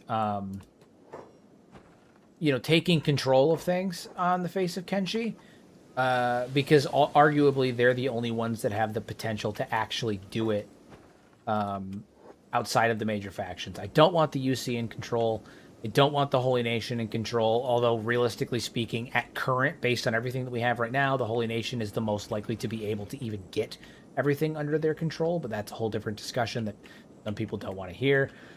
The Shet Kingdom is functionally doomed, which I'm going to go over in a video very soon with Pato, as I said. But the Shet Kingdom is functionally doomed. They're not going to last. Even if they win, even if they took everything over by some miracle and they were to become the dominant faction of Kenshi, they'll fall apart soon after. But that's never going to happen because, again, they're not compatible with long-term victory. Not in the way that like Kenshi would need. I think the only ones that have a chance to do anything remotely close to like benevolence, to being good rulers, would be the tech hunters, and that's just because they're more focused on like everyone treats them generally with like peace. Like they're pretty peaceful with everybody. They help people out as you're traveling. You get knocked out, a tech hunter will come over and heal you up and leave. They're generally pretty comfy and cool with everybody. I think the tech hunters, if they were to organize and have form an actual faction and take over, they would be a good group to do it. There's not any other factions that I really would want to take over. Like even the Flotsam Ninjas, people tout them as being like, they're anti-Holy Nation, so they must be the good guys. But like in truth, they're still practitioners of Okran. They're not anti-Holy Nation. They're anti-62nd Lord Phoenix. The current Lord Phoenix is an asshole. And he oppresses and subjugates his citizens far more than previous Phoenixes have. And that's something that a lot of people don't realize. The Holy Nation hasn't been this aggressive. They haven't been this territorial, and they haven't been this like zealotous against even their own people. For most of their history, a lot of the way that the Holy Nation is now, the extreme zealotry, the extreme oppression, the extreme aspects of their culture, picked up with the 62nd Lord Phoenix, who was raised by the by the clergy to be this aggressive, to be this vindictive. But like up until recent history, that wasn't the case, which is why the Flotsam Ninja are a relatively new thing to the face of Kenshi in comparison to their whole timeline. They cropped up not because they're anti-Okran, not because they're anti-Holy Nation. They still believe in Okranism. They don't believe in the 62nd Lord Phoenix. So even if they won and they killed the Lord Phoenix, they would still be preaching the word of Okran. They would still be preaching the word of Okranism. They still believe in Okranism. They just want to reform. which is fair, but inherently, like, the Okrinism is still going to, like, they're still going to persecute skeletons. They're still going to persecute, you know, some of the other races and stuff. That's you know, by nature of what Okrinism is. They're anti 62nd Lord Phoenix, not anti, not anti Holy Nation. Aren't the tech hunters basically the Brotherhood of Steel, but stockpiling technology? They mostly sell it to the highest bidder or collectors, and rarely they actually do study their findings. Yes and no. They do stockpile and hoard knowledge. They do that because the leader of the tech hunters wants to understand the past. His right hand wants to cover up the past, and they do, like, find gear and they sell it. But arguably speaking, if they were to form an actual faction, they could be an economic powerhouse right off the bat because they have the skills, the people, the understanding, the experience to go out and reutilize that equipment. You know, as they currently stand, they're not going to become like a powerhouse and run the world. You know, they're not going to run Kenshi. But in the scenario that was presented, which is like if I had the power to determine the future, I would say the tech hunters take over. I would want them to like unionize into one group, an actual faction, a real faction that's interested in running things, and utilize that power as to you know, to their benefit, to keep things afloat and to do all that stuff. They have the strength, they have the power, they have the technology. You know, none of the factions are good though. Like that's it's so difficult to pick like what faction should rule Kenshi because they all suck.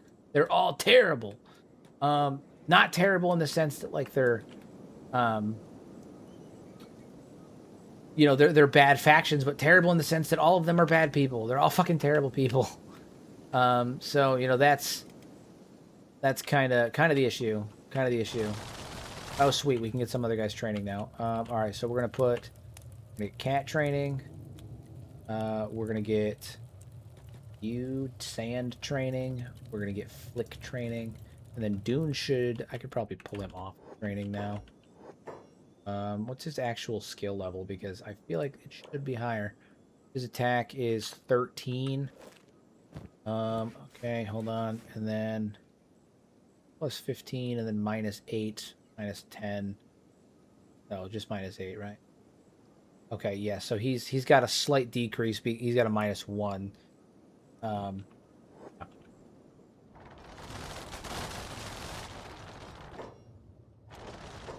Over here as well, so we'll get them trained up as well. Shit, maybe we don't use the plate maces, but the plate maces look so cool when they're fighting, so it's kind of tough. Either way, it's true that none of the factions are good, but I have to imagine the land being held by a technologically stagnant culture is holding Kenshi back. I mean, one could argue that many of the cultures are technologically stagnant. None of them are really making advances. The United Cities is based on the Second Empire's tech, which is salvaged from the first. So it's 2 generations of being salvaged and repurposed, and they're still not using it correctly. They're basically just utilizing their infrastructure. The Holy Nation is anti-tech, which you could say is holding Kenshi back. And to a degree, you're right. You're holding them back from progressing. But unlike some of the other factions, the Holy Nation has been around for anywhere between 1,000 to 5,000 years. They're the oldest faction on Kenshi. And even though I don't like them, and I cannot stress that enough because people misunderstand me trying to be realistic with me like standing for them, even though I do not like them, they have been around for a very, very, very long time. Anywhere between 1,000 and 5,000 years, although I'm more partial to be closer towards 1, but that's fine. And you don't survive that long without having at least some grasp of how to effectively run and stabilize a civilization. And the Shek are relatively new. They only propped up in the last 1,000 years, and they are facing population extinction. They're splintered from the inside, and not just that, their culture is literally incompatible with long-term success. It's completely incompatible. The United Cities, yeah, the United Cities is most stable because they're the only. The United Cities is stable, but like, it's really not. They're facing active peasant revolts. They've had 2 rebellions from the peasant class in the last 75 years alone. One of them managed to kill the emperor, and the only reason that the peasant class has not successfully taken over the United Cities as a whole is because you have folks like General Igor, who represent the shogunate, that are used as a threat. against the people. But if the United Cities is based on the Edo period, then there's reason to believe that they're going to end up being toppled anyway. And it is easy to be the most stable one when you're not the only one not in a desert. But even that you could attribute to the Holy Nation having decent forethought and decent planning, because they strategically picked a position when they had a mass exodus from the Second Empire. They picked an area that was ripe and fertile lands, easily defendable, and they are able to set up and sustainably use like the land for its natural resources, and they use it effectively to farm and become agriculturally self-sufficient. And then their lands are comparably to the Shek Kingdom and comparably to the United Cities, more secure. They're not totally secure. You still have starving bandits, you still have flogmen, you still have all that stuff, but they are more secure than the other two major factions on Kenshi, unfortunately. Because again, I'm not standing for them, I'm just being objective. I actually don't really like the Holy Nation at all. I find them the most interesting, but I don't really like them. I like the Shek Kingdom the most, which is why it pains me to admit they're basically fucked no matter what happens. I think the Shek Kingdom is my favorite faction. The Holy Nation is the most interesting, though, because they have the most storied history. So, but some people really have gone out of their way to try and like paint the picture that like I'm what is it? I had one person one time said that I'm a Holy Nation fanboy YouTuber, and I claimed that I'm not, but the closet is glass, which blows my mind, because like if I was going to stand for the Holy Nation, I wouldn't like do it on the down low. Like I'm not going to be like, no, I don't love the Holy Nation, and then I've got like an Oakernite flag in the background. Like that's crazy. One, it's a video game. If I like a faction, I'll tell you I like a faction. Like I like the Brotherhood of Steel in Fallout. I don't necessarily agree with them, but I do like them, especially when you compare to some of the other ones. I think they look cool. I think their system is cool. I think for the Wasteland, like their mission, even though it's been kind of become stunted and some of the chapters are a little bit more aggressive than others. Like I like the Lion's Pride more than I like Elder Maxon in Fallout 4, but like even still, I think the Brotherhood of Steel is a cool faction. And I have no issue admitting that, even though they're, kind of douchebags, and I also have no issue admitting that, So I have no issue. I would have no issue being like, I love the Holy Nation. I don't like them. They're assholes, But that doesn't mean that they're not the most stable, and it doesn't mean that they're not the most likely to succeed in the current status of Kenshi. Unionizing scattered bands of highly skilled mercenaries would take a Genghis Khan level individual. I can envision a large faction that practices radical rationalism on comical levels. Yeah, I mean that'd be really cool. Though, like to basically create a warband of tech hunters, or unionizing the tech hunters like that. They would need to have some greater reason to do it. Like if the Holy Nation, I think the thing that would cause it to happen is if the United Cities fell. The Shek Kingdom obviously falls. The United Cities, the tech hunters now have to deal with the Holy Nation as the dominant faction on Kenshi, and that would put a heavy restriction on their ability to A, make money, and B, to move freely throughout the face of Kenshi. And because of that, I think that under those circumstances, the tech hunters might group up and successfully form like an actual massive alliance that would benefit all of Kenshi. But I think it would require the Holy Nation to win for the tech hunters to take over as the dominant force. I think that would be the catalyst for the unionization, the grouping of the tech hunters into an actual faction would be under the circumstances that the Holy Nation has won. Because from there they kind of don't have a choice. Like if they don't do it, their entire way of life is jeopardized because the Holy Nation's not going to allow it. So, I hear you. The Shek might be the best currently, but that only lasts as long as Asada and the UC has potential, but the nobles would have to be toppled, and who knows whether that would ever happen. The UC has potential, I guess. The problem is their entire economy is propped up by slave labor. If you remove that, they're fucked. Because then they have to start paying workers, and they're not going to do that. Economically, they'd fall under. I think that having the entire economy propped up on slave labor basically means that they're not capable of living without that. As for the Shek, they're not the best. I think they're the best. I think they're the coolest faction.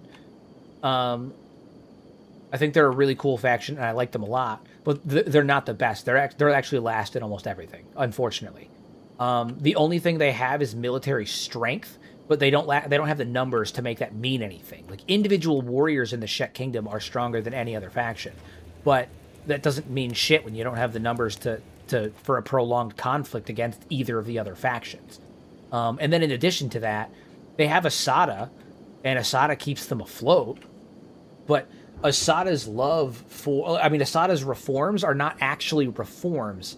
It's a stalemate. They're holding the line long enough to rebuild so that they can do their, continue their war against the Holy Nation. And the only one, even Asada doesn't really like the reforms that are taking place. She's doing them for the long-term benefit of her people. But the reforms are actually coming from Bayan, and Bayan is only able to make those reforms because Asada is in power. If Asada loses in a fight, which will happen eventually, because the law of succession for the Shek Kingdom is that if you want to be in charge, you have to win a fight. You have to win the fight. You have to kill the previous leader, and she will eventually fall, whether it be to someone who's more skilled or she gets too old and then she has to turn over the reins to whoever else. Eventually, she will fall.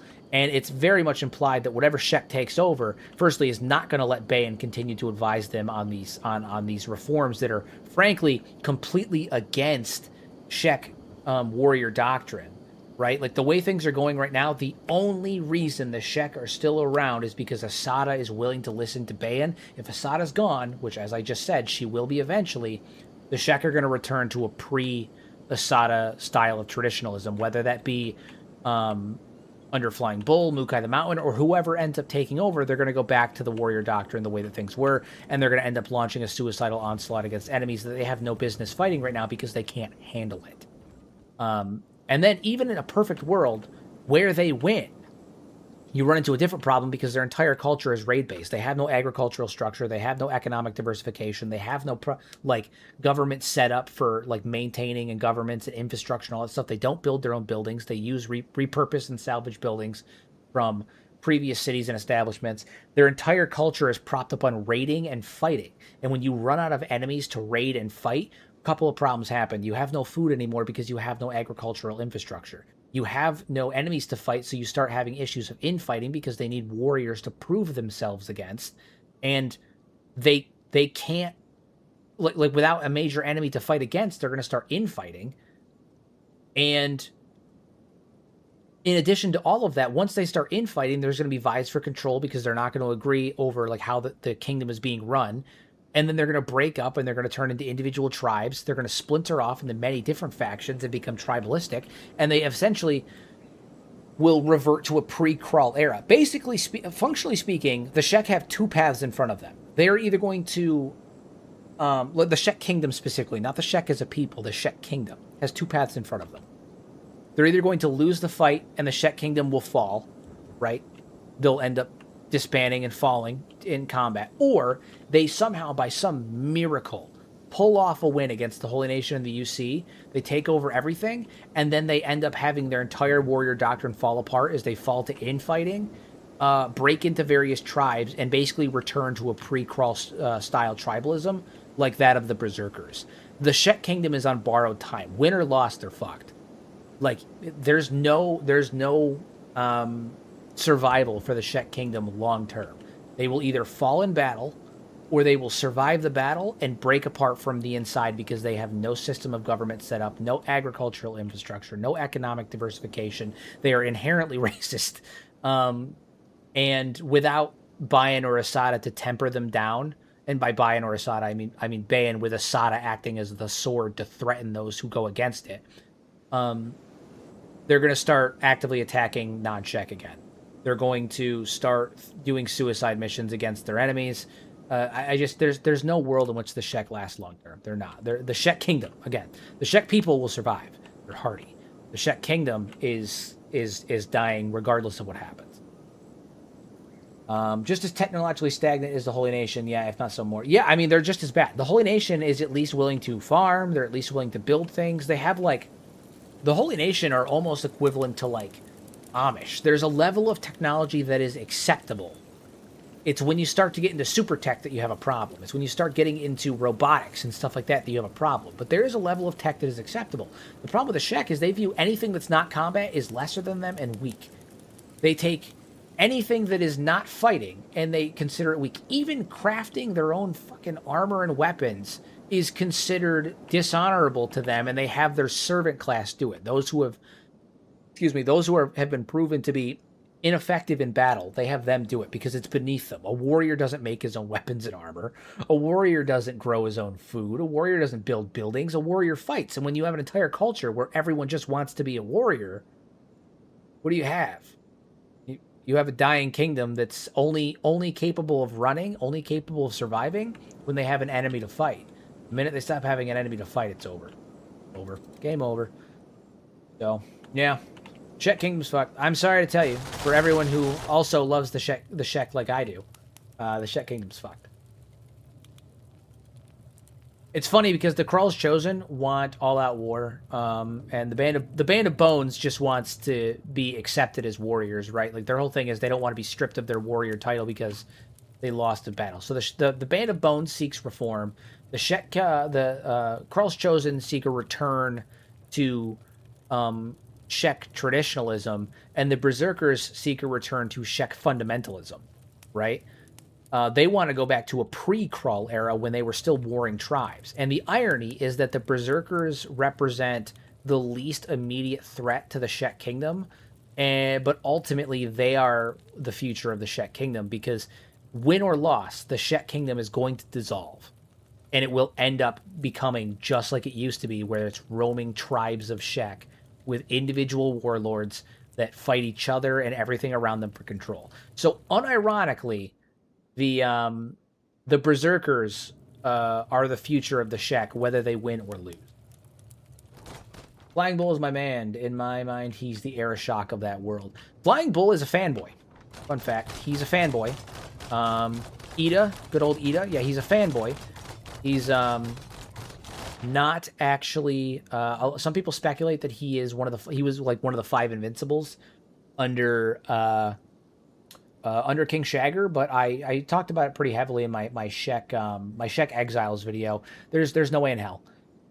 He was not he's a fanboy of Shagger, and the title like most loyal right-hander, most loyal soldier, or whatever it says on his axe, is a self-referential title. His most invincible warrior is not because he was part of the 5 Invincibles. It's a self-referential title that he gives to himself because he was a Shagger fanboy.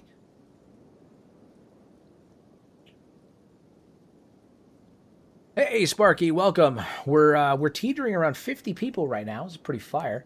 I don't know if we're gonna make it to that wondrous 80 record, but honestly, 50 people is still a pretty good friggin' stream in my books. I've been seeing the average for our streams go up significantly. Non-Kenshi streams used to average like 5 to 10 people, and now they're sitting at 30, 35, and Kenshi streams are averaging anywhere between 50 and 70. It's pretty fire. I'm really excited that you guys are enjoying the streams.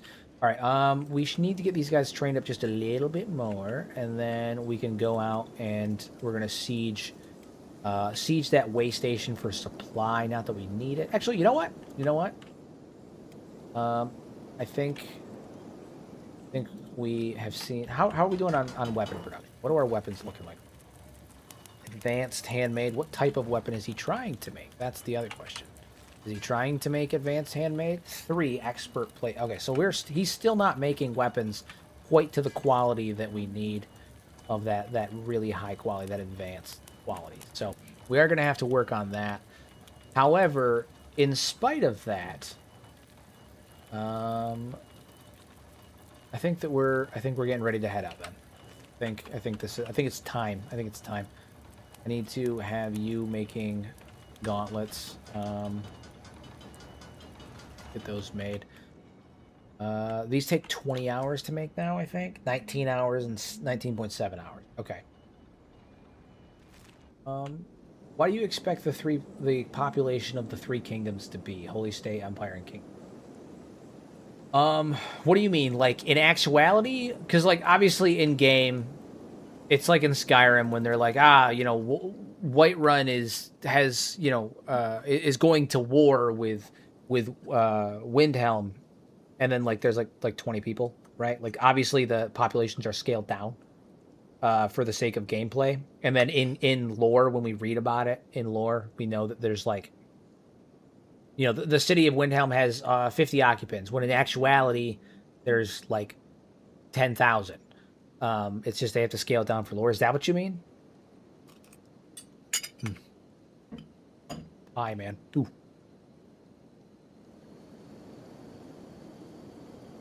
I would say the Czech Kingdom is down to a few hundred. They're in serious decline. I'd say the United Cities probably has the highest population at like tens of thousands, or yeah, tens of thousands, with the Holy Nation following suit with maybe a couple of less. Like if I had to put like a ratio, not that these are like exact numbers, if the UC is 100,000, the Holy Nation's like 65, 70, and then the Czech Kingdom is probably at like 15 or 20. Like it's vast. Yeah.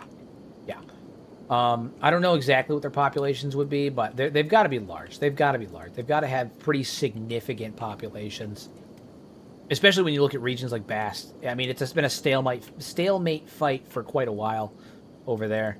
And that stalemate fight was going on while there was another fight happening between the Holy Nation and the Shack. So, and then they're also holding the line against the Fogmen. So like they're fighting on 3 fronts. They're losing people on 3 fronts, and they're still sustainable, which is crazy. The United Cities, same thing. They're fighting. They have the largest territory. They obviously have the most people. They also have the largest peasant class and all that stuff. But even still, their squad sizes are crazy. Yeah, big. Ooh, swamp politics. No, swamp politics. So this is a fun fact. I can talk about this one for a little while. The swamp is based on the mob factions from Fallout New Vegas. So the swamp is literally like a giant reference to Fallout New Vegas, where it is a bunch of like mob families individually that are all like conglomerated together, controlling the situation in the swamp. And then there's a couple of bandit factions as well. I haven't dove into the swamp too much. I knew more about them previously, but it's been like 2 years since I really dug into them. So I'd have to do it again in order to give you like a fully accurate breakdown. But the swamp is effectively a giant allegory or a giant metaphor or reference to like New Vegas, to Fallout New Vegas. Not a civil war. It's just a bunch of crime families. The whole place is run by crime families. How are you guys doing on training? 13, 13, and... Alright, I think this is about as good as we're going to get. So we're going to put together our little raiding party, and we're going to get moving. Everybody get some food. We need some food.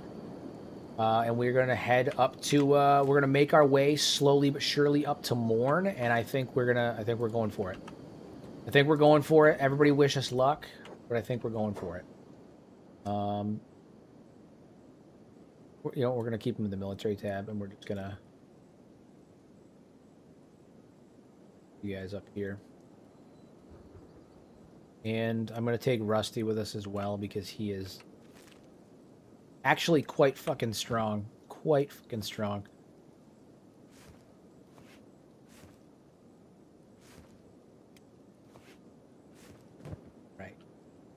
Thing is, in the swamps, one NPC getting glitched into a building, unable to get out, and the owner tells them to sod off, will easily start a civil war. Yeah, that's just game mechanics. So I've started civil wars in the United Cities before by pissing off one of the mercenaries, and then having them attack me. But I set myself to block so I don't get an assault charge, and then all of a sudden, the entire faction, the United Cities, goes to war with mercenaries, and they go to war with tech hunters, and I've gotten them to do the same thing with the Western Hive. So...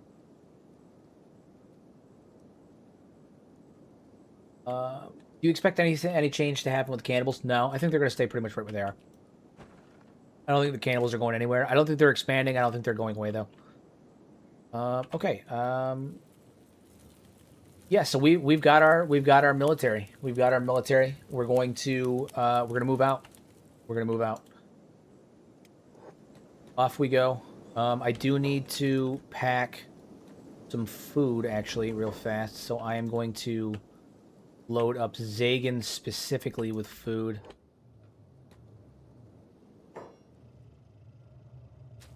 $50 bread. Yeah, so Zagan, you're on food duty. This should be enough food to get us there and back. And we're gonna raid food when we're there too, but I think it's about time that we started making moves, and so we're gonna move up to Morn, and we're gonna attack Morn. Will we meet the Fogmen before they went crazy in Kenshi 2? Probably, although the Fogmen are pretty popular, and we do know that there's going to be retcons that happen in Kenshi 2. That has been already confirmed by Chris Hunt. So there may be retcons on the timeline for the Fogmen. We also don't, we have no indication of how long they've been there. We don't know what the deal with the Fogmen is in terms of how long they've been there, so that's another thing too. But there have been retcons, and the Fogmen are pretty popular. So even if there was like an established, like, oh, we think the Fogmen have been here for 500 years, I have no doubt that that's going to be one of the retcons that takes place, where it's like, okay, it was 500, but they were super popular, so we're going to put them back in the game, and this is why. You know? Again, go kill a beak thing.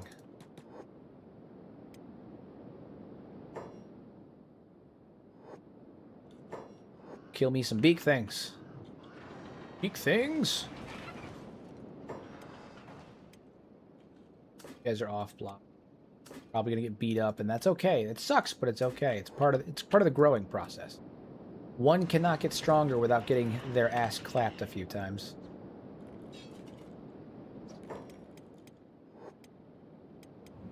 You heard it here first.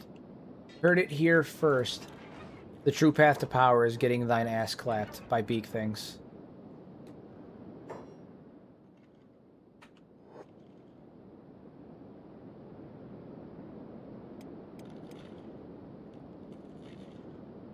We are going to try to avoid as many beak things as we can, though, because we want to get up there. The Floodlands have some gigantic organic buildings. I wonder if that's where they started from. Are you talking about... oh, you're talking about the Dead Hive. Right.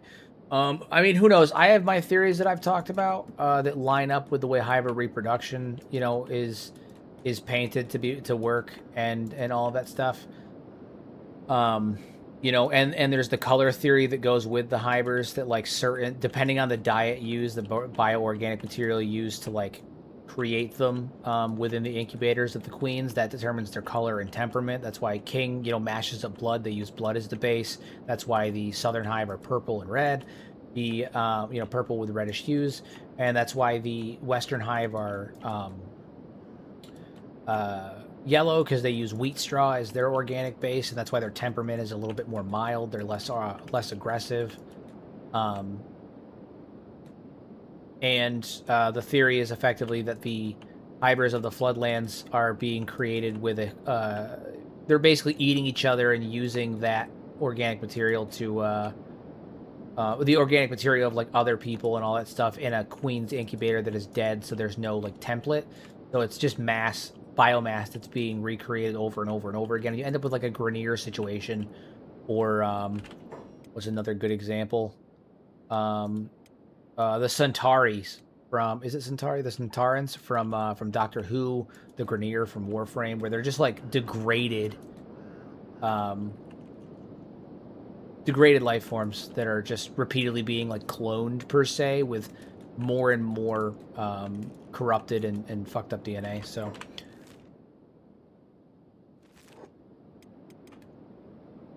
Making my way downtown, off to Morn.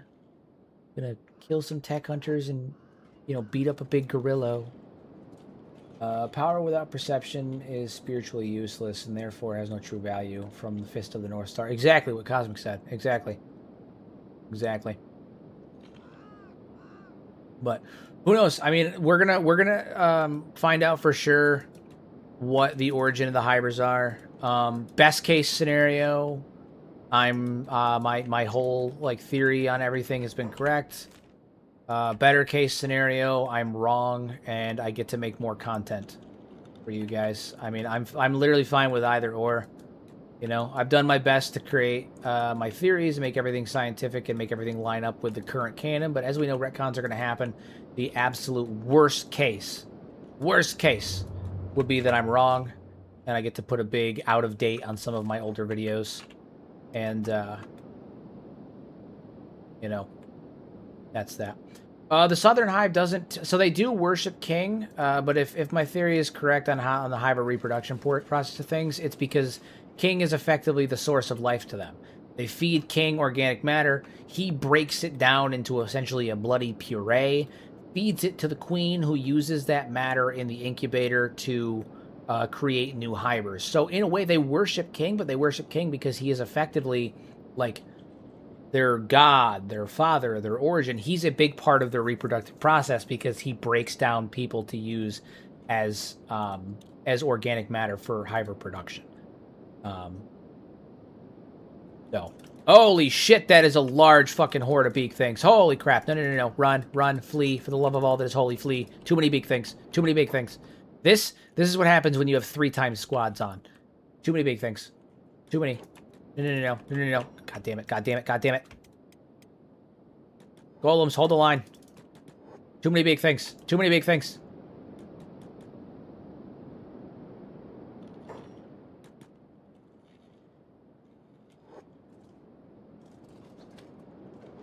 King is a crimper unit, and I believe that there was supposed to be some that were implemented in the Ashlands, but never were. Don't quote me on that.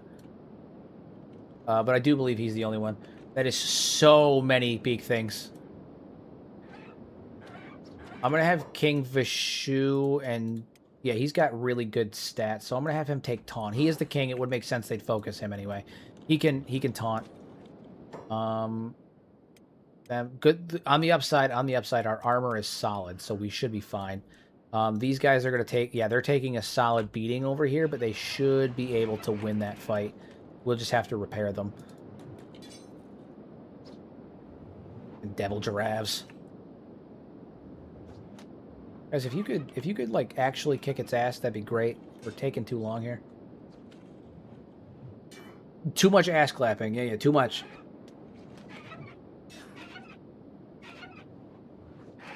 All right, no. Rend his flesh. All right, they're all good. We need to repair though. We need to heal and repair. Heal and repair. Who's got what? Who's damaged? Honestly, not bad. That could have been worse.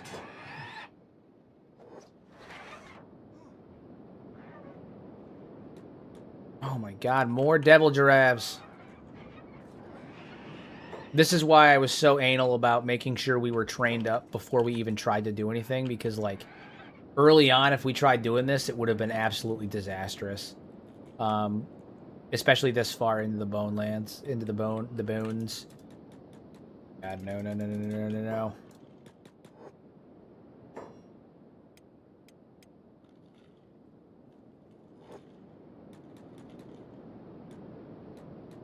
Maybe we can avoid them. Maybe we can avoid them. Nope. You guys, stay over here. Hold position. Hold position. It'll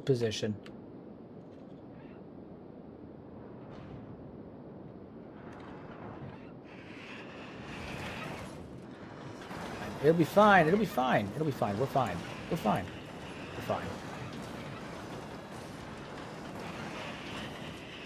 No. Stop chasing a fight, you two. Come on. Get over here.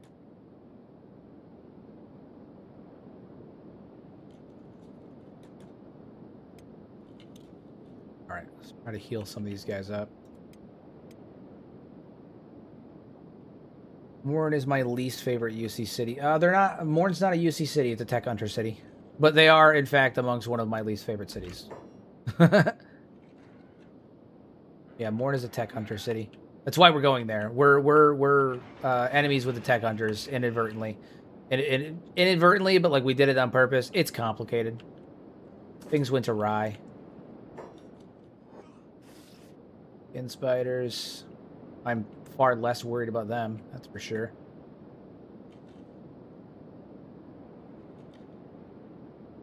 All right, I think we should be relatively okay. Again, we just need to repair our golems. Focus all repairs on one golem at a time. We can do it way faster instead of waiting to do both of them. The hub can theoretically be rebuilt because you can buy every building there and fill it with people. So I mean, you can rebuild it in a non-traditional sense.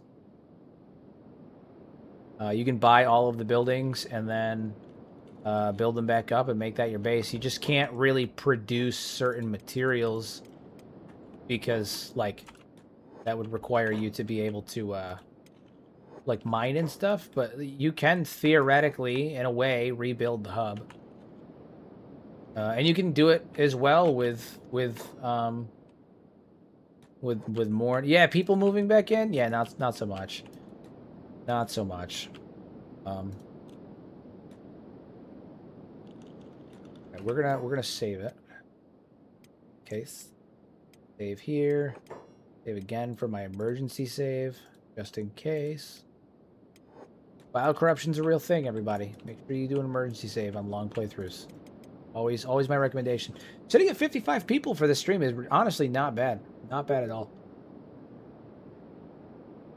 See if we can continue. Oh, Panda, I didn't even see you there. I'm so sorry. I missed your message in chat just a little while ago. Hey, how you doing? Glad to see you, Brand. Glad to see you. As always. There's a gorilla and more in the no, they cordon it off. You're not supposed to go up there. It's locked up. It's locked up. They locked it in there. Yeah, they cordoned it off. You're not supposed to go up there. It's locked up. Okay, so this entire town is gonna hate our guts. All the trade engines should be fine. The tech hunters are gonna attack us on sight. Probably. So we have to be careful on that. I'm going to okay, yeah, we're gonna save it. Not that I'm doing like a save scum playthrough. I'm not. I'm very nervous. I was so gung ho for this. I was like, yeah, we're gonna do it. We're gonna take Morn. We're gonna do it. We're gonna take Morn, boys. It's gonna be good. And now I'm here, and I'm like, I am fearful. No time to be a coward. What we are gonna do, however, is I'm going to put. No, we'll be fine. We'll be fine. They can do it. They can take it. Kenshi, Zagan, all them. Trade ninjas. Oh, so the trade ninjas are not our enemies, which is good. We may be able to move semi-independently in here. Yeah, so like we can move throughout here because these are all trade ninjas. We don't have negative interactions with the trade ninjas, which is good. We will be doing armored gorillas. We will be doing armored gorillas. Tell me what you got. Probably nothing good, but I want to see anyway because they might have weapons that we want to use instead of the plate mace. Exotic weapons, falling sun. Give everyone falling suns. That'd be so funny. They're a huge cleaver. What is a huge cleaver? It is lighter than a fragment axe. However, its shape makes it.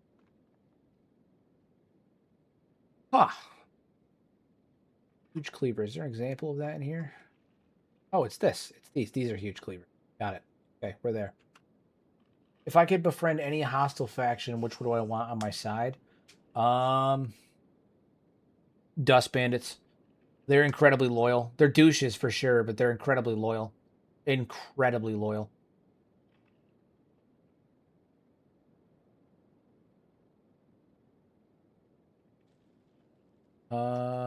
Is it? Yeah, it is right here. No, where is it? Where was it? You want the huge cleaver? Is that what you're talking about, Logic?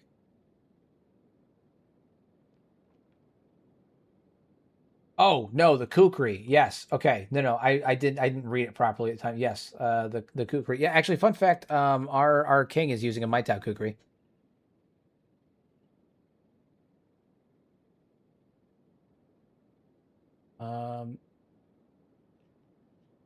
Slanted spines. Where? Yeah. The kukri. Yeah. Our king's using the Maitao Kukri. I just misread it at first. For some reason, when I read it, I didn't read it as Kukri. I read it as the Kakahara over here. So that's what I thought you meant at first. Then I was like, wait a minute, what is he talking about? Yeah, the Kukri. Yeah, our king uses a Maitao Kukri, at least for now. Is there maybe combat cleavers? I'd really like to give him combat cleavers if we could. That'd be fun. Pole arms, katana. No, nothing here that I think we want. Nothing here that I think we want. Random furniture, which I think I already have. Yeah. Katanas, long swords. No. Nope. Nothing here. Nothing that we want. Now the real question is, once we start fighting the tech hunters here, is it going to initiate combat with the trade ninja? Because that could change the game. Tech hunter guard. Because the trade ninjas are technically tech hunters, but they're not part of the tech hunter faction. They're part of the trade ninjas faction. So we'll see what happens. But this could be dangerous. Could be bad. Could be bad. Could be good. Could be bad. We're going to come up here first, though. Because I have a plan for this. I have a plan. Everybody loves it when I say I have a plan. I have a plan. Whether I actually have a plan or not is up to you to decide, but I have a plan. I'm going to send in my golems to fight the gorilla. Okay? The great white gorilla. We're going to take his ass down, and then we're going to tame him, and we're going to make him our vanguard.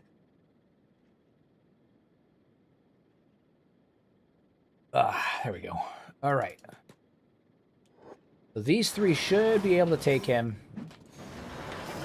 Yeah, without much of an issue. The three of them together will drop him. Yeah. Yeah.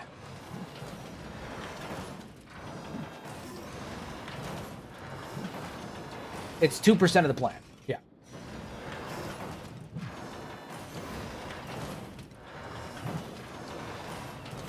All right, so he's unconscious. So the first thing we're going to do is I'm going to go and pick his big ass up. Fantastic. Sensational. This is going to be really stupid, what I'm about to do, but I'm going to do it anyway because it's funny. All right, so we're going to bring him down here, outside specifically. And I should... The Tame Beasties mod that I have lets me put them in cages. I'm going to put the Great White Gorilla into this cage. I'm going to tame him. And then I'm going to use him in the fight against the City of Morn.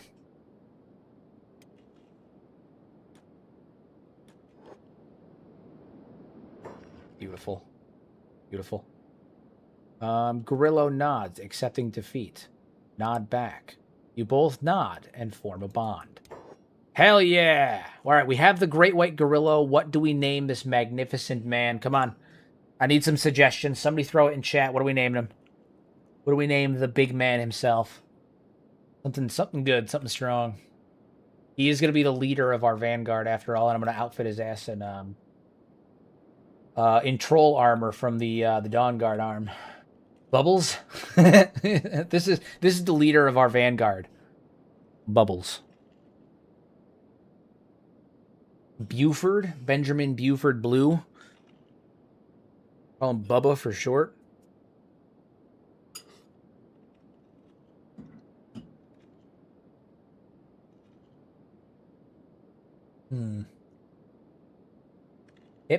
Hip's fun. Bobby, Lil. Okay, Lil Pip. Lil Pip's fun. The people are more on an emotional roller coaster. Yeah, we go up there. We free the gorilla. They panic. We subdue the gorilla. They cheer. We release the gorilla. They panic. I mean, no, the gorilla has eyes. They're just sunken. They're just in there. They're in there. They're just black as night.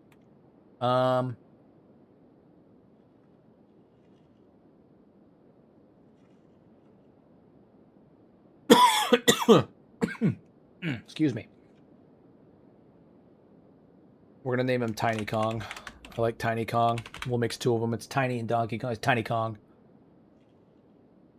He is our gorilla lord. The head of our gorilla infantry. Tiny Kong.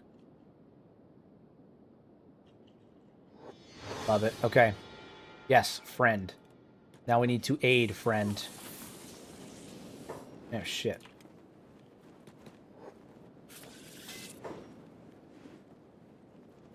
You guys need to stop holding and go fight those fucking skin bandits before they turn Ridley into a fucking popsicle. What are you doing? Skin bandits. Skin spiders, I mean. Heal him up. Now, we're going to leave him in this cage for just a little while because he needs to heal up. But, yeah, now we have the man himself. What is his... Oh, Jesus Christ. He has a 5 times hunger rate. He is going to be a pain in the ass. But that's okay. That's okay. Cosmic, I did attempt to look at that redux for animal hunger, but when I attempted to load the save with it on a test run, it did cause crashing on my current load order, so I had to pull out of it. But that's fine. It's fine. If we can feed Stream, who has a 3 times modifier, we can probably feed Tiny Kong here. We'll just have to make sure that we have a constant supply of meat on hand. No big deal. No big deal. I say no big deal. It's kind of a big deal, but it's fine. We'll be fine.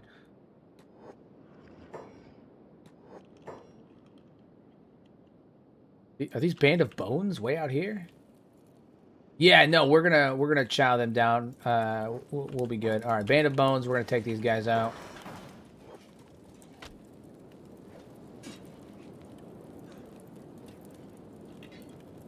All right, so now the trade ninjas are officially against us. I'm pretty sure. Yeah, trade ninjas are officially against us. So now combat has begun. Combat has begun. I'm gonna send one of our weaker units out here to collect Tiny Kong. Have him limp out here. That way he's not in battle. We're battling the tech hunters because they dislike me, and they dislike me because I got into a fight at one of their way stations. And ended up butchering the whole way station. And you may be wondering to yourself, well, why didn't I just save and reload? And it's because this is a non-save scum run, and whatever happens, happens, and becomes officially part of the lore. So, originally I wasn't planning on fighting them, but it's just part of the lore now. We fight the tech hunters, unfortunately. I can't legally get the ration packs, but I mean, when have we ever done things on the legal routes? You know, sometimes these things just happen. Sometimes we do things the non-conventional way. That's what we are. We're non-conventional people, us dwarves. We're non-conventional people. Can I sleep up these? No, I can. Currently, I can sleep in them. That's funny. Okay, so we're gonna pick these up legally. Yeah, the legality of the situation is hardly relevant. Hardly relevant. I am gonna take the opportunity, since I can still do it, to sleep in some of these beds.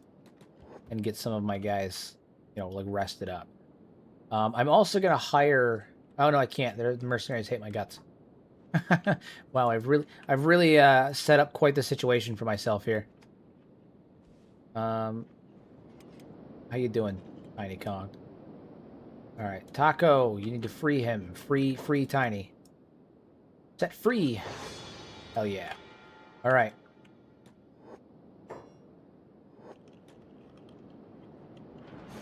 Yeah, combat has officially begun. Trade ninjas are coming after us. Tiny, what are you doing? I need to pick him up. I can't get him off the platform. Okay. Get over here. Yeah, some of my weaker units are going to struggle here immensely, but that's okay. That is okay. Taco, put him down.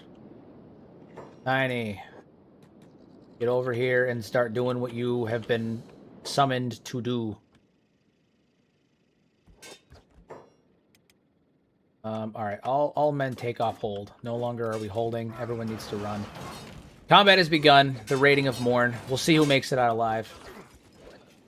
Some of us, none of us, all of us, we have no idea. Things are happening. You need to get to work. He's going to be instrumental, dude. He's going to rip them apart. It's beautiful.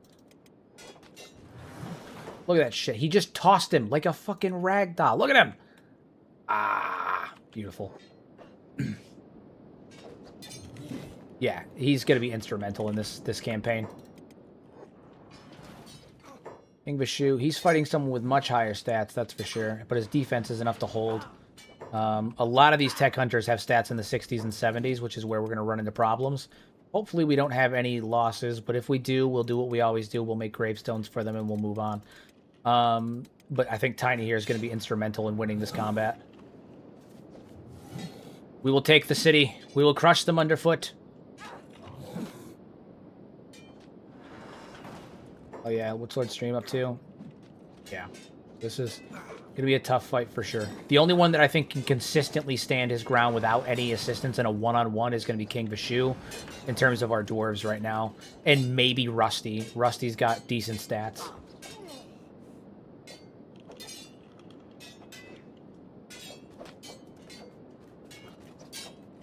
Once the guards are down, it shouldn't be that bad.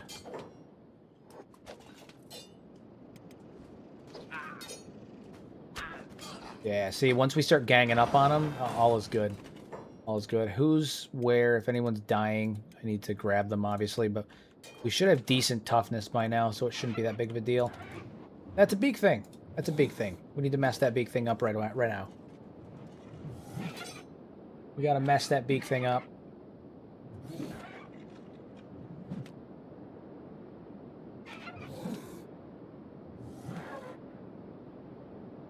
Everybody was kung fu fighting.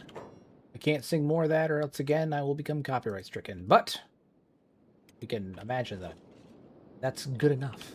Probably. Kenshi, get over here. The upside is that Morn is not a super densely populated town. So I'm not concerned about like this becoming like an all-out brawl that becomes too big to contain or manage, because it is a relatively low density town. We just need to kill the guards and move on. My main thing is that I just want... we're here for supplies. We're here for raiding purposes. We were mostly here for Tiny, but you know, we're moving. We're moving. You guys just gonna stand here and watch this happen? Just gonna stand here and watch it happen?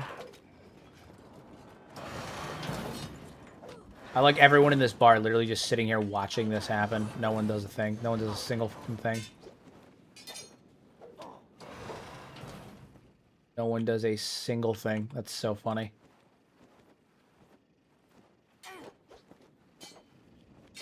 I'm over here savagely beating the barkeep. Just savagely beating them, and no one does a single thing. Oh, welcome. It's going. We're attacking the town of Morn. And I recruited the Great White Gorilla. Trade ninjas are now hostile towards me. Everyone in this bar should be my enemy now. Yeah, okay. We need to regroup if we can. Set everyone to max speed. We need to regroup. We need to get out of that building. It was too cramped.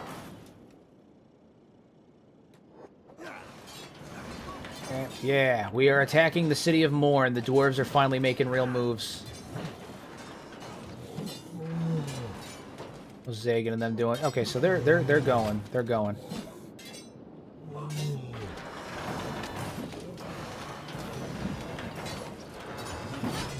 All right, King Vishu is down.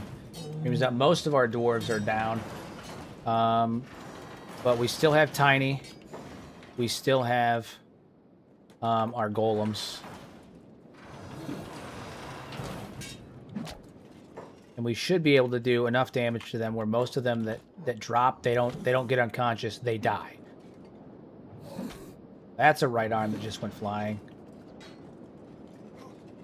Yeah, this is a no survivor attack. We're not going for healing. We're going for mass massacre. We're going to do damage. Heal up.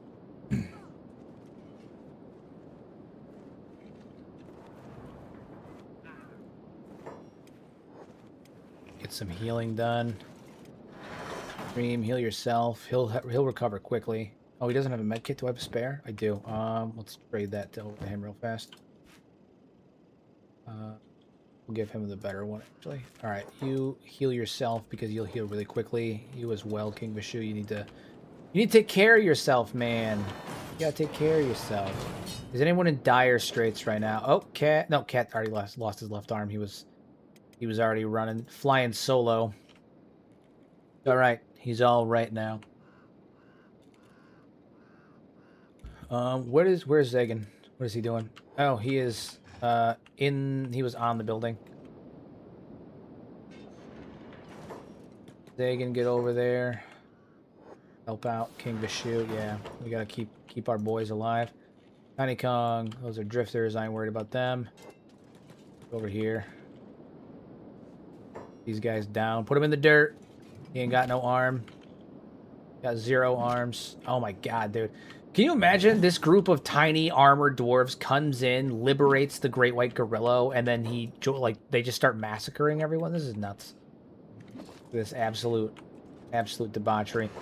All right, we're gonna search this pack beast. King Vishu, get up. James Pruitt, how are you doing? He's in desperate need of healing. Dream is constantly seeking battle instead of taking a minute to heal himself. Big shock on that. We're gonna heal up James. Or James. Gotta heal you up. Alright. You have to make the best weapons in the land for Khazad-dûm. Yeah, that's what I'm saying. That's what I'm saying. That's what I'm talking about. James, you got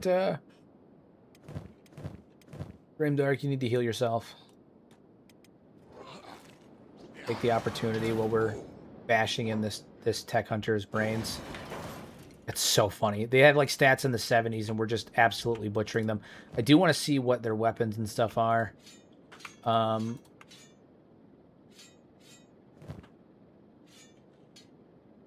Take their weapons away from them just that way they can't heal up. That's the other thing too, is if you have any enemy that's a particularly like large pain in the ass, after you manage to drop them, take their weapons. And then just drop them on the ground. Even if you're not going to use them, drop them on the ground. That way when they get up, they're forced to use martial arts, and they can't do anything.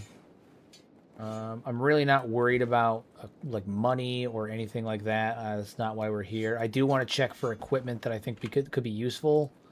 But for the most part, I'm just here. I'm here for the thrill. I'm here for the thrill.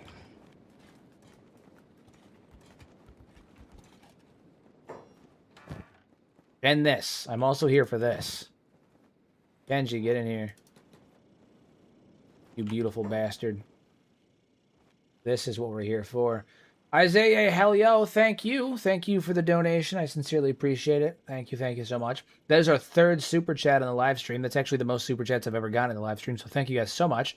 I sincerely appreciate it, as always. We're going to take all of these ration kits. We're going to take all of these food cubes.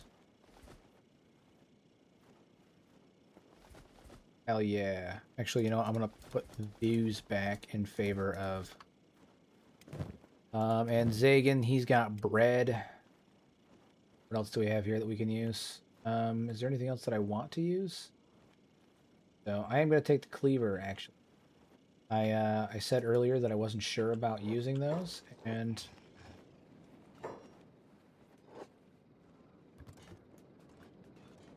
Hey man, get in here. There we go. So I'm going to take you.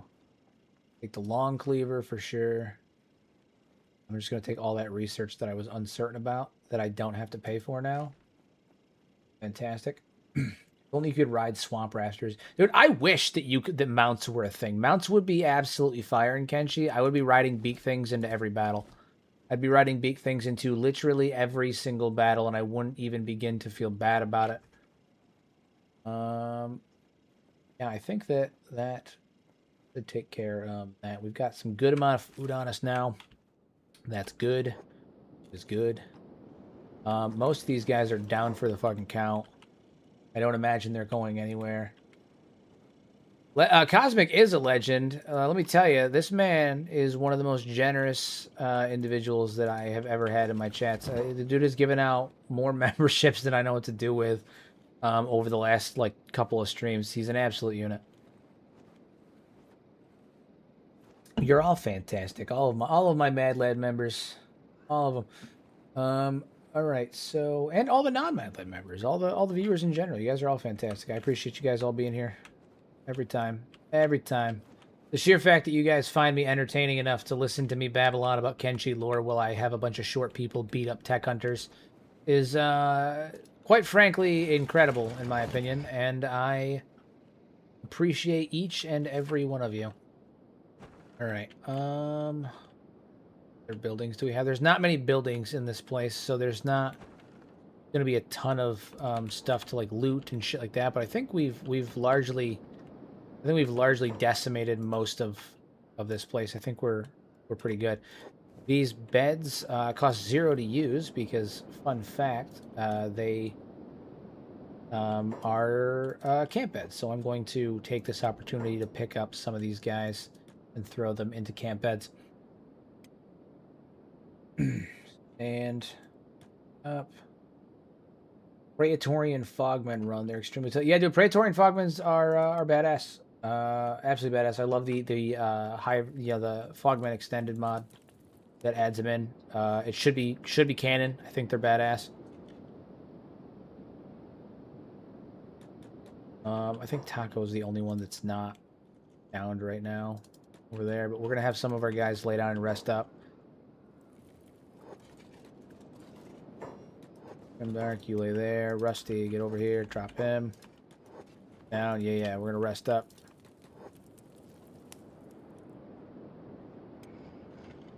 Vishu, you need to go get Taco. Oh yeah. Literally the entire concept of dwarves makes being short bearable. I agree. Dwarves are where it's at, man. Dwarves are absolutely where it's at. It makes it all worth it in the end. Makes it all worth it in the end. All right, so we're gonna do a quick rest up. Most everyone should be unconscious. Those that are not, we're gonna send Tiny after him. And who is that? A band of bones? So the band of bones is fighting the remnants of the tech hunters that managed to survive the initial fight. But that's not gonna matter in a second because we're about to absolutely blast them. Stream can go fight. Ridley, James, you guys need to stay put. You guys are still on recovery. Stream can fight though. He's at full health. He's fine. Drop him. Absolutely. Beat his ass. Keep on kicking his ass. Oh yeah. Oh my god, this band of bones is taking some serious damage though. He's really taking some serious damage.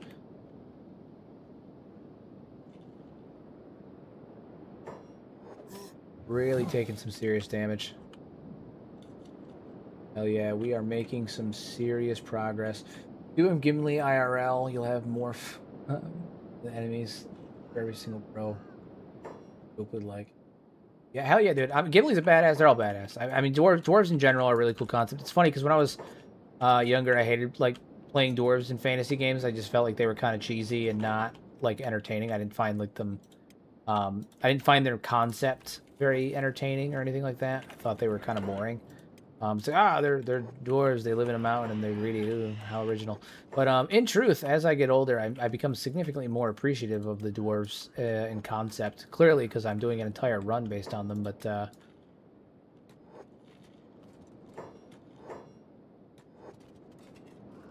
is there any more camp beds around here that I can utilize? Hell yeah. Okay. Ridley, James, we're gonna get up here. I need all of my guys rested up. All of my guys rested up. We're going to be able to make it out of here. Although we have enough food now, thankfully. I don't have to worry about food for quite the while. Don't have to worry about food for quite the while. Hopefully, Tiny here will eat some of it. That's the goal. He'll eat some of the food.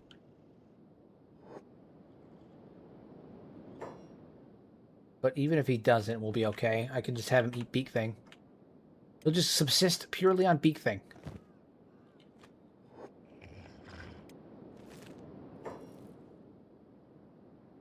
They are more relatable than most fantasy races. No, that's for sure. I agree with you on that. They are more relatable than a lot of fantasy races. Twitchy bar vagrants. I don't think that they... Oh, we can't sleep here? Why not? Is it private to us now because we... No, these ones are fine. We can sleep in these beds. We just can't sleep in the other ones. That's stupid. That's stupid. Whatever. Taco, you get over here. Lay down. Go back to bed. Gotta rest up. Gotta get our boys all rested up. Dune, you need to stop fighting so much. All of you guys get put on hold. You guys are all doing... You're doing too much. You're doing too much. This was honestly far easier than I expected it to be. I expected this to be an absolute train wreck. I was ready for it. I wasn't ready for it, but I was ready for it.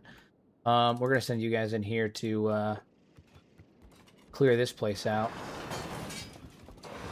Hell yeah! Get 'em. Show them what for it mean. Didn't stand a chance. Absolutely massacred them. This makes me feel better about what's going to end up being our fight in Flats Lagoon. That one's going to be a friggin' ass. Flats Lagoon is going to be a real pain to take. But we're going to do it. And it's going to be great. But it is going to be an ass.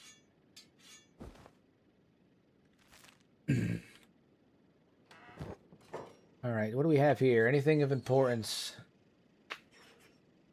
The Jug mod? I do have the Juggernaut mod, actually. I have the Juggy mod. Have you ever played the startup from... I have. I've done it a couple times. I've done... yeah, I've done the Juggernaut mod a couple... The startup for the Juggernaut mod a couple times. I can talk, I promise. I've done it a few times. It is... it's pretty good. I really like the war dogs that come with the Juggernauts. That, like, with the Juggernaut mod. They're really cool. You know? Excuse me. All right. Alarm raise. Why are you raising alarm? All right. My goal here right now is to find tech stuff, specifically maps, text. What is this? Hello.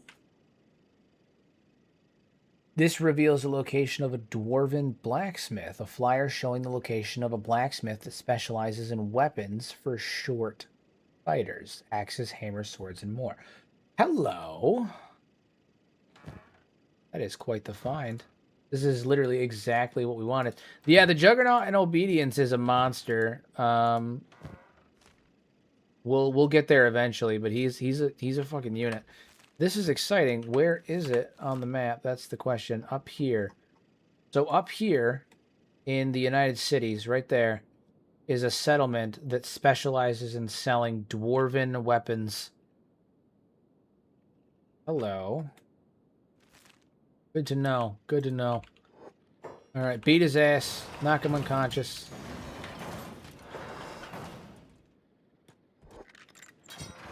Anything in there? No, it's mostly travel equipment. Which makes sense, because these are...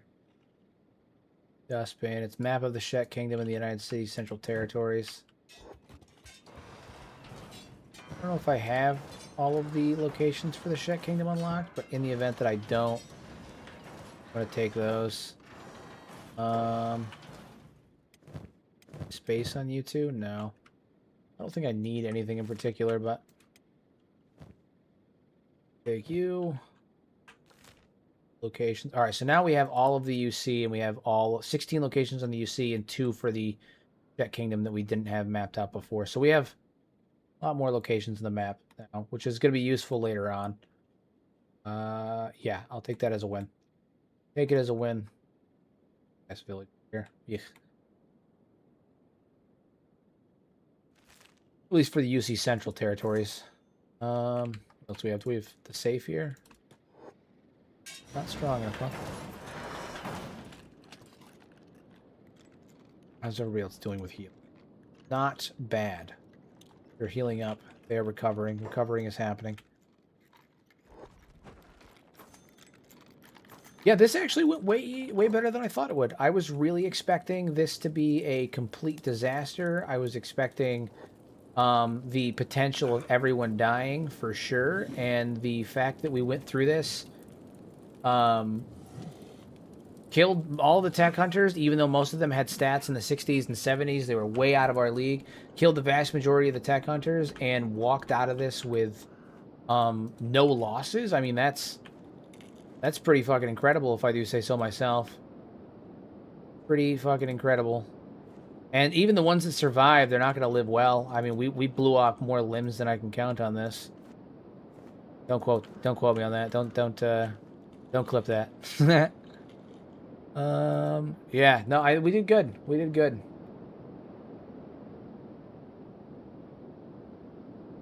We did good. How you doing, Tiny? All right, so he is eating. He is eating. I don't know what he's eating, but he's eating. I think he's eating corpses.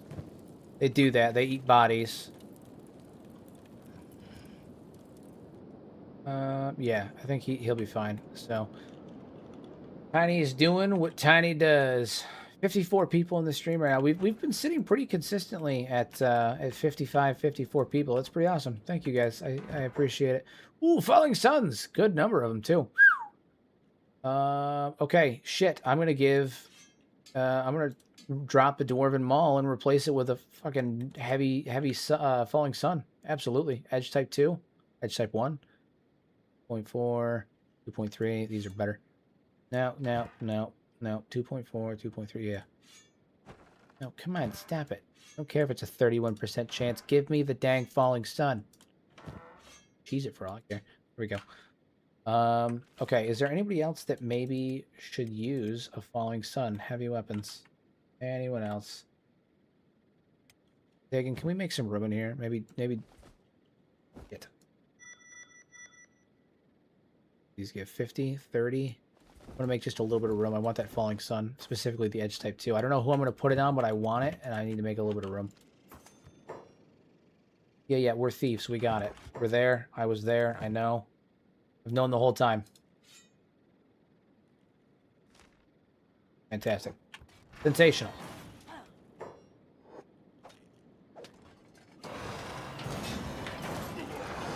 Oh yeah, use the Falling Sun. Let's see what it looks like. Yeah. Beautiful. Sensational.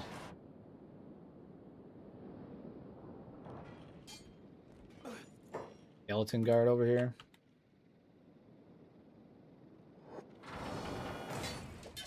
Now here's the real question. This is one that I haven't thought about until just now. Let's do this. Stream, you get out here. We wanted to recruit a couple of people if we can. Now I don't remember what the requirements are for recruiting tech hunters. I know that they can be done, but I don't remember what the requirements are. I think it might be monetary. But that doesn't... My thought is that I can beat up one of the skeletons and bring them back to the base to man the turrets. Or I can take some of the humans and force them to become dwarves. Let's find out. Let's find out. We're going to kidnap him. I mean, where's the nearest cage? Where is the nearest cage? Up here. Up here is the nearest cage. Put you in there. And then I'll have to take his weapons. He's been healed, right? Yeah, so he's in a recovery coma. So I'm going to take his weapons. Loot. Take that. Take you, and I'm going to drop it. Alright, so now when he wakes up, Okay, well, that drifter just tried to talk shit, and we showed him what for.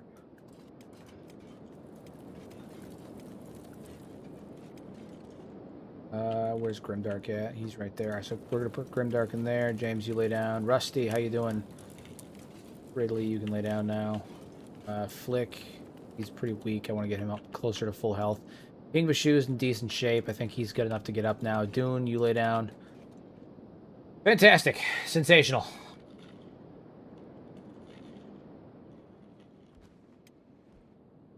Now, I want to see if I can recruit these guys once they're not unconscious anymore, because if I can, I'm going to forcibly turn a few of them into dwarves to expand our army.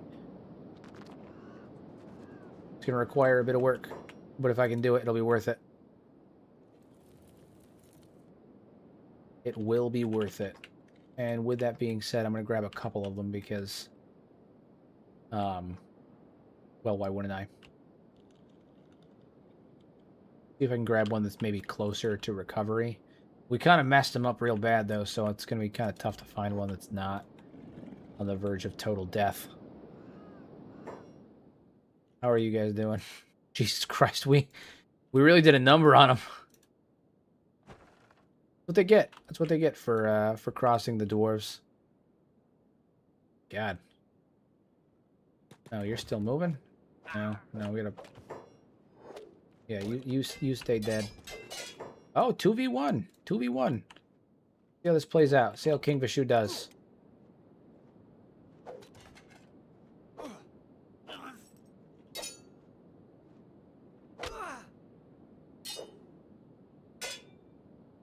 Yeah, I mean, we got to find Greenlanders and Scorchlanders to convert, and skeletons. I'll convert skeletons only because I plan on using skeletons as permanent turret fixtures back at Garzumi Keep. So we'll have to figure that out. We got to find ones that we are like in good enough shape that we can recruit them that aren't going to take forever because I don't want to sit here all day. That'd be great. But find a couple that are in decent shape and then forcibly recruit them. Hot Longs the Tech Hunter. You're about to get clapped. There it is. Owie. Negative 77 on your head. That's fucking oof. Okay. The skeletons, I believe we can just reprogram skeletons based on the with the recruitable prisoners with dialogue. I'm pretty sure I can just reprogram them. These guys are really fucked up. Where's that skeleton at? He's right there. All right, he'll be easier because I can knock him out. He'll reboot and pick his ass up, and then bring him over to be grabbed. We still also have to loot the top of the tower here, the ancient citadel up here. You awake yet? No, he's not. Put you in the cage. Get in the cage. No one puts baby in a corner unless they do, which I'm doing. Fantastic. Okay, so now we're gonna heal him because he needs to reboot, but we're gonna heal him up so that he can wake up. And then I might be able to recruit him. If I can recruit him, then this is a game changer because we can effectively conscript. We can go through town to town, kill people, and then conscript those that were there. Okay, right. So you got me the stinking rusty cage. You're gonna sell me because that'd be a real waste. You know what I'm worth. How much are you worth? 10,000 cats. That is a good number. 10,000. That's discounted. Yeah, fuck it. You know what? I'll take it. I'll take it. And I'm just gonna name him Dwarven Construct. Because that's all he is. He's just a construct.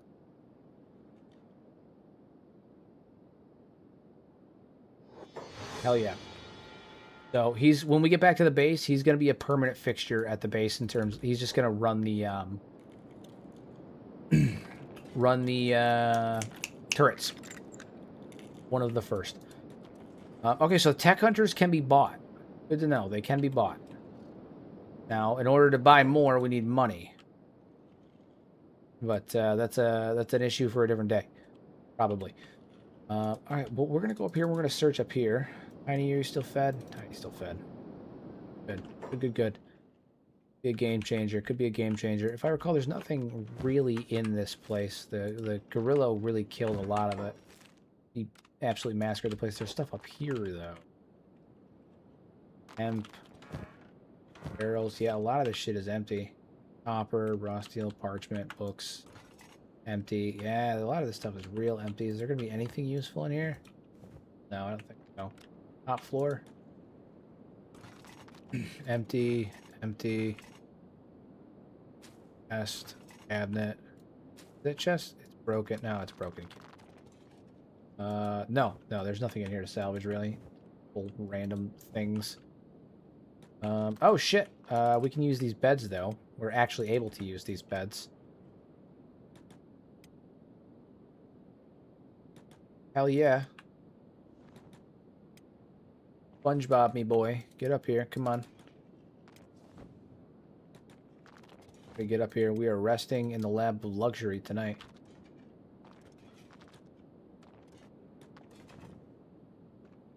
Hell yeah, we're actually going to be able to finish healing up our guys.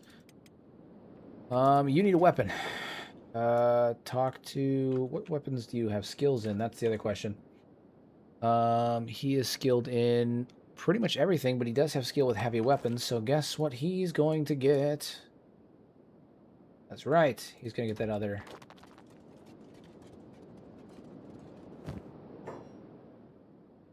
Oh, he kept lowering... Yeah, they'll keep lowering it. The only problem is that I don't necessarily have time right now to keep leaving him there. I do have to make sure that I am keeping the stream entertaining for you guys, and I don't think anyone wants to see me sit here and repeatedly attempt to coerce this dude into joining me for a lower price, but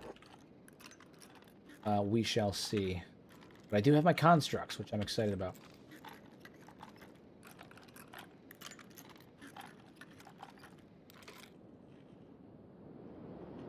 Could be one more out here. Yeah, stream. So has he woken up yet? No, he's -8. All right, what's the next stop that we're gonna make? Do we head? All right, I'll let you in the chat decide. Should we head north towards Flats Lagoon, where it's going to be a significantly harder fight, or do we take what we've gotten so far? We know that we can do it. Go down and start to rebuild and repopulate. The other thing too to consider is that we can actually. Oh, you know what? You know what? Here's a good idea. Here's a good idea.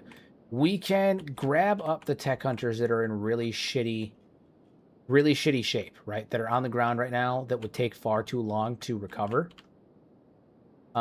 We can pick them up. And then we can bring them back to Garzumi Keep and we can forcibly recruit them from there. We don't need to do it here. We can do it from there. We just need to get back to the keep. And if we need money, we can take their weapons and equipment, all that shit, and head over towards Catan, and we can sell it there. So we can actually still come out of this with a good number of guys. Good number of recruits that will strengthen our army later. So good, we have a plan. We have a plan. Dude, human? Yep, that'll do. Kidnap you. I'm just gonna kidnap every one of them. I'm gonna take every fucking one of them. As many as I can get. As many as we can carry. Is that a Garu attacking us? Joke's on you. King Vishu's Kukri does extra like 20% against Garu.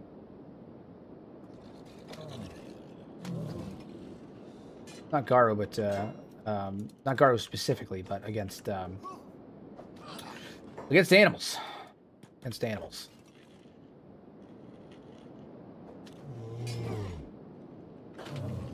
Hell yeah. Fuck that guy. Alright. You guys back up over here.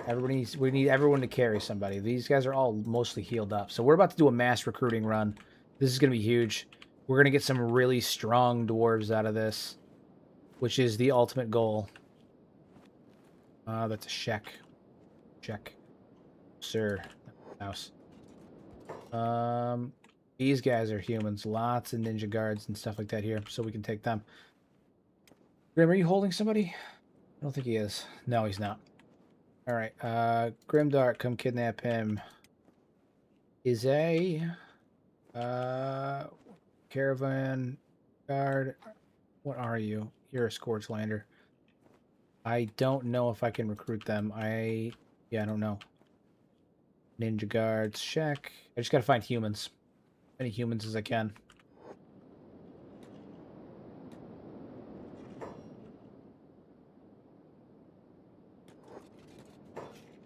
Problem is we also killed and de-limbed a lot of them too, so I gotta pick through the corpses to find the ones that still have limbs. I don't want to have to deal with replacing the limbs of my recruits. It does make it easier to, like, not worry about them fighting back or anything, but that's not ultimately what I'm trying to do right now. Yeah, you're gonna grab her. Nice. Nice. More up here. Guy up too. Is he awake yet? No, he will be in just a second though. We'll see if I can get him to recruit for less. Should be awake here in just a minute.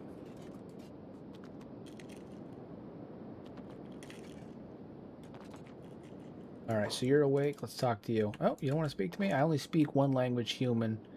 10 credits, and you don't have the vocabulary. Okay, so I have less money than he's willing to dole out. That's fine. He's a swine anyway. Here's what we'll do. I'll send Ridley down here.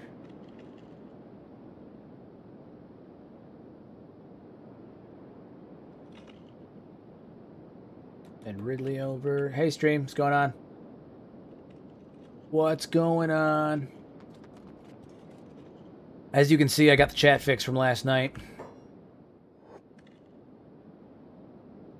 All right, so we're gonna pick the lock on this. Get him out of there. We're gonna pick. Come on, pick the fucking lock. Okay, fine. We'll have you do it.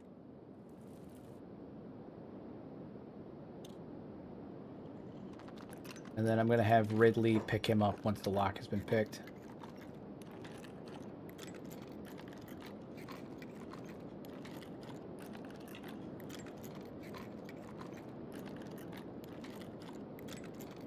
Going, keep going. Yeah, this has been a solid run. I genuinely came into this attacking Morn thinking that this was going to be devastating. I thought we were going to lose at least one dwarf, so I'm genuinely both shocked and excited that we didn't lose. Not only did we not lose any, we're actually going to come out of this with possibly more dwarves than we came in with.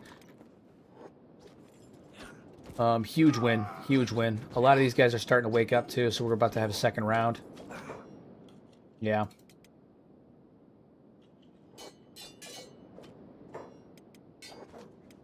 Yeah, a lot of these guys are starting to wake up. So we're about to go for round 2 on a lot of them.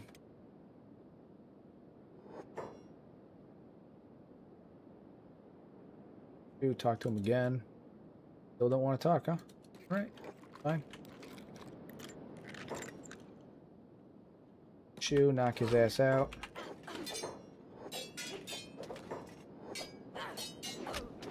All right. He dying? No, he's just in pain. Good. That's what we want. First aid.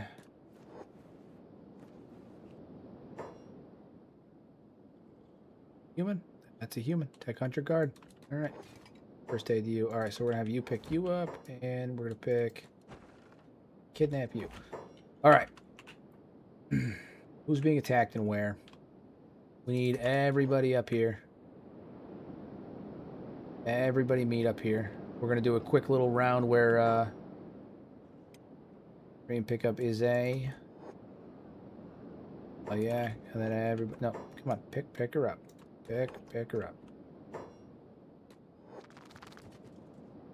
Oh, you can't. You're already holding somebody else. That makes sense.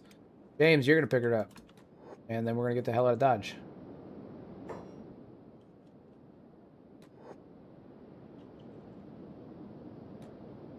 Gonna be a win. It's gonna be huge. Absolutely huge.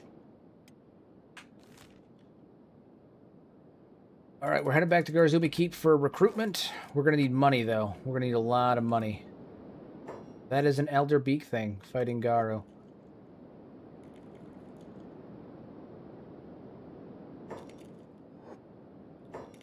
Deku, what's going on?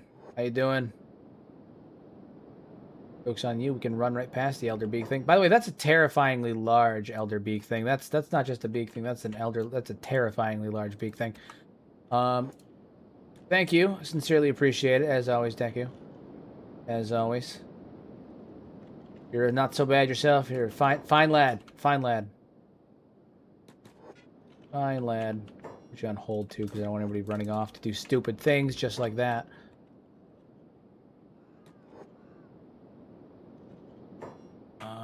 We need to get back to Garzumi Keep. So we've got a little bit of work ahead of us for dodging beak things and skin spiders and all that nonsense. But if we get back to the keep, we'll be able to put the construct on permanent turret duty, which will be fantastic in the long run for us. And in addition to that, we'll be able to start recruiting some of these guys that we picked up there as well. So we're going to have some high-level dwarves with stats in the 70s right off the bat that we can add to the military. It's going to be great.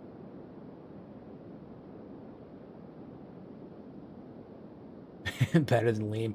I don't know, man. Liam manages to do this full time. This is his job. It's not my job yet. One day, but Liam is currently a full-time streamer. I am, I stream 4 or 5 times a week, but, still not my Not my full-time position. Maybe one day, but not quite. In that regard, Liam has me beat. In that regard, Liam most definitely has me beat. Oh, and he is an editor. I don't have an editor. I do all my own editing. Which, like, may sound like a brag, but it actually makes things go way slower. You know how fucking convenient it would be if I could just, like, record audio, record gameplay footage, and then send it off for someone else to put together? My God. One day. My Lord. Then I gotta do it all myself. Not that I'm complaining, but fuck. Tiny, beat up that big thing. Beat his ass. Tiny, beat up that other big thing. Beat his ass.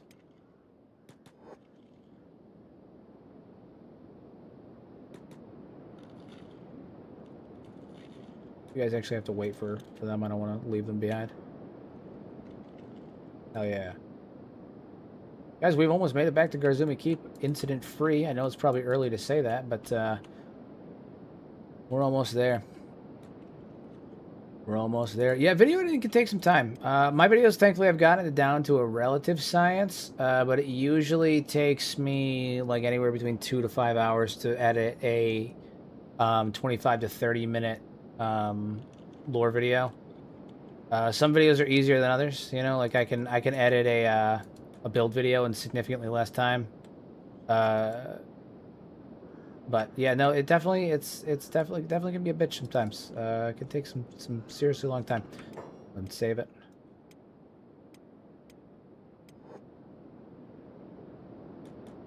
It can take some serious time. I'm happy that you're all here. I appreciate you guys' continued support. Good to see what you guys do after your operations on Star Citizen. Hop in and raid my streams.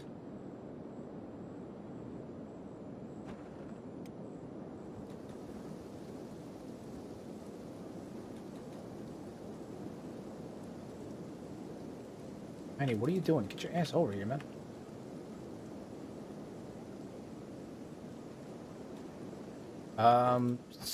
Like Spanish rice? Oh, that's so funny. We were so... That's so funny.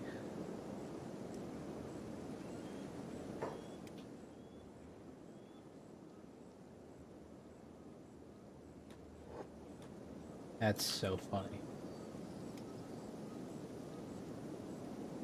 Okay, we need to cage these guys. Need to do. Luckily for us, I have a couple of cages set up. Cage for you, cage for you, you. And then I have more cages over here as well. These are prisoner poles. Are you carrying somebody too? Yeah, you're carrying Izay. Izay. Alright, so now we've got these guys. They're all locked up. I'm going to talk to you. Got anything? No, so we need money. That works for us. So what I'm going to do, this is beautiful, because they're not, once they're dwarves, they're not going to need this equipment anymore. So I'm going to be taking all of your equipment, and I'm going to be selling it to fund the forced conversion of you guys into dwarves.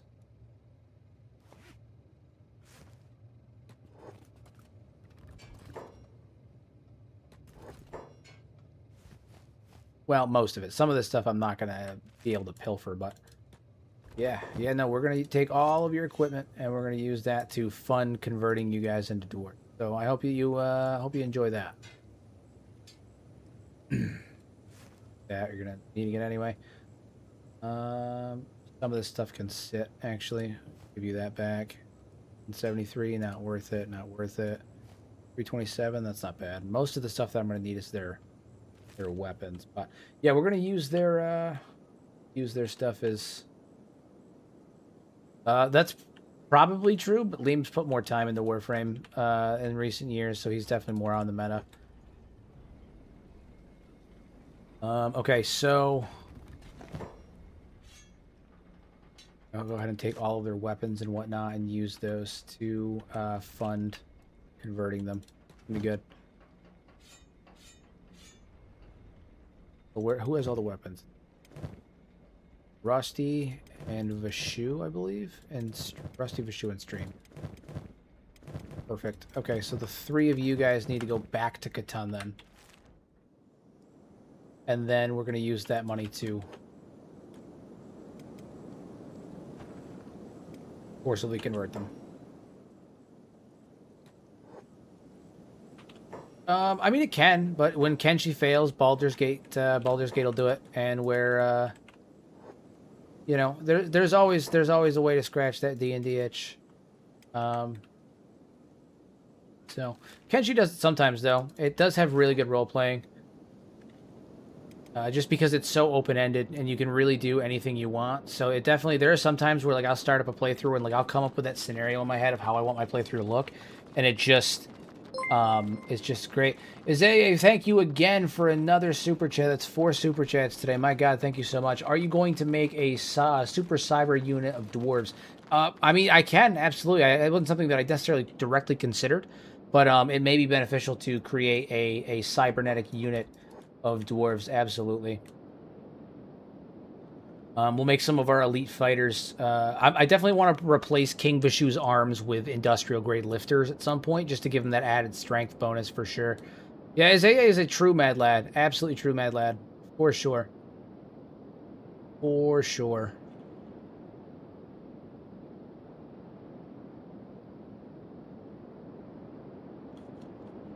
Sure.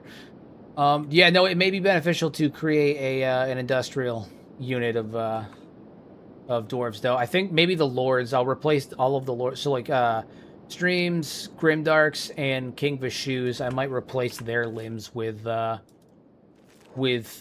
cybernetic limbs. At the very least, replace the arms with lifter arms. But I think Grim already has a robotic leg. So maybe Grim will be our cybernetic unit just to keep our mad lad alive in both Kenshi and in our thoughts.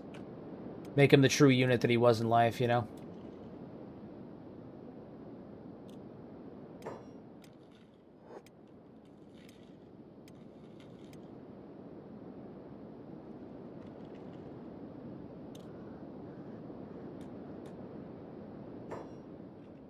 Fun fact, prior to Grimdark's unfortunate diagnosis with Grimdark half off, prior to his unfortunate diagnosis with stomach cancer, he was actually a personal trainer.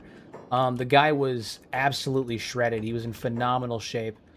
So it may be beneficial, fitting, I mean, to make him cybernetic. It could be fun.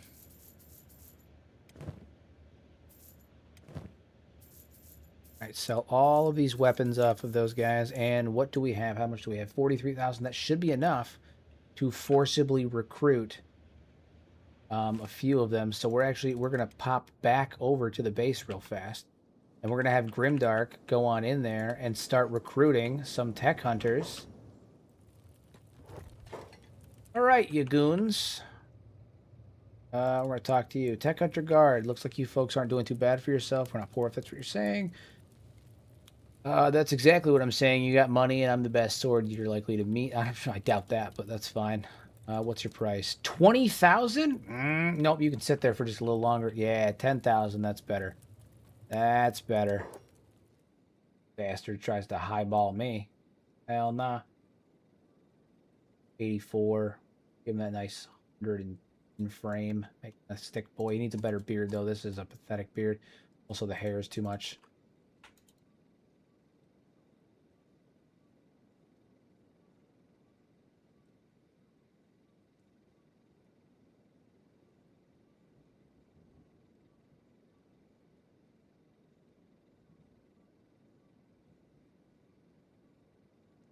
Yeah, he was a beast.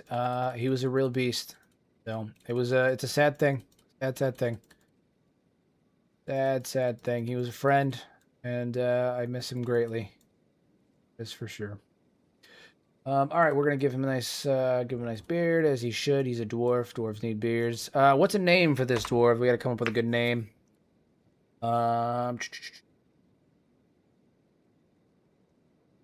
Good name for this dwarf. because I can't just leave them as tech hunter guards. We're gonna name him Bobby. Bobby's good, but first name that popped up, Bobby. This is Bobby. Fantastic. Bobby can escape. Fantastic. Next dwarf's gonna be red. I agree. All right, so this one is. Are you awake? Not ready to talk yet. That's what that one is. Not ready to talk yet either. John Combs.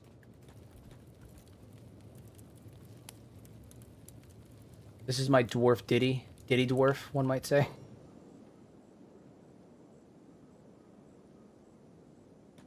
So so I can name one Cosmic Yak if Cosmic wants me to, but we did have a dwarf named Cosmic Yak once already, and unfortunately they were eaten by a beak thing, and I made a grave site on the map. So there's a permanent grave on the map known as the Tomb of Cosmic Yak, in canon. So, you know, I can, but I don't know. Let me move out of the way. How are you doing? Fantastic. All right, Grimdark, get up here and. No, they're not ready to talk yet. Oh, recovery coma, that's why. You in a recovery coma? No, you're just being a dick. Just being a dick. Just being a dick.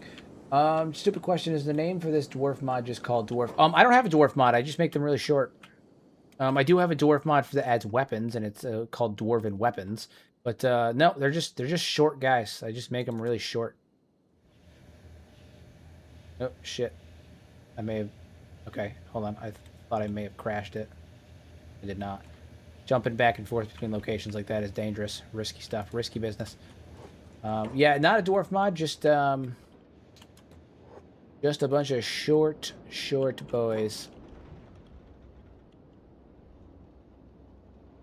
We have made solid progress on that. I'm going to wait for this weapons vendor to be open, because I'm going to see if there's any... Actually, no, I'm not. I'm going to go down here. We've already got weapons and stuff being made. It should be fine. Excuse me. 3 of you guys should be good to get back to the base without an issue. You guys have fucking athletics of 75 or lower. So we should be set on that. We get back here, we're going to forcibly recruit some more of these lads. And then after that, we might call it for the night. But this is... Yeah, no, we've made solid progress this evening. Solid progress.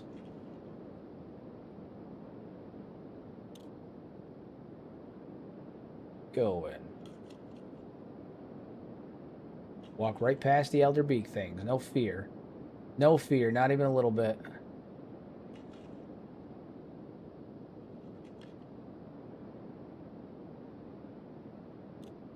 Way back.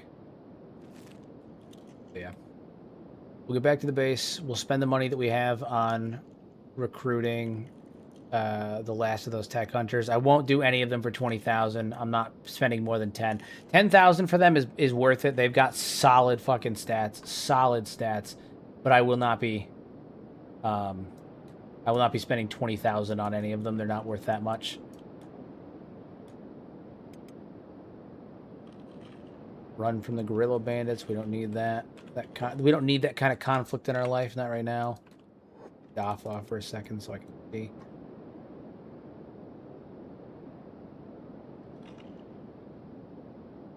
Keep it going. Keep it going. All right. Did you guys inside? Tiny, have you been eating? Tiny has not been eating. Tiny, what are you doing? There we go. Good news, Tiny eats food.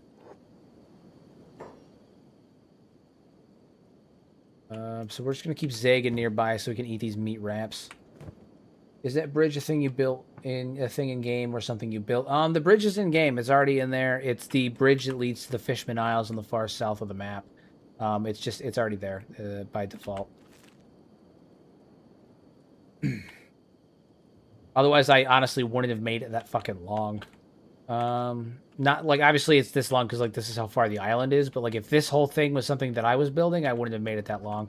I would have made my base like here and like put it on the water and had like a lagoon platform that I like lowered down or something to make it viable land. I wouldn't have had it this far out. It's a long fucking run. It will benefit us in the long run because it's you know gonna act as a an awesome choke point when we get sieged, but in the short run, it's kind of a pain in the ass. Hell yeah, look at that. We've got our first Dwarven construct manning a turret. Thing of beauty right there. Thing of beauty.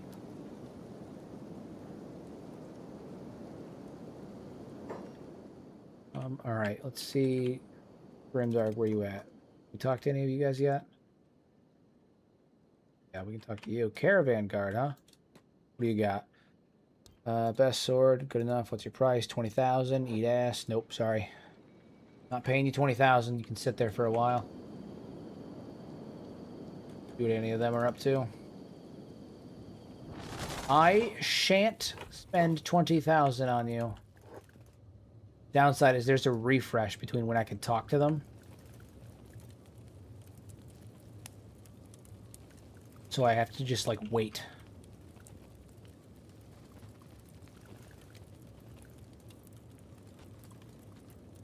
Oh, yeah. No. These are dwarves wearing the Oblivion Legion armor. Stop. You have violated the law.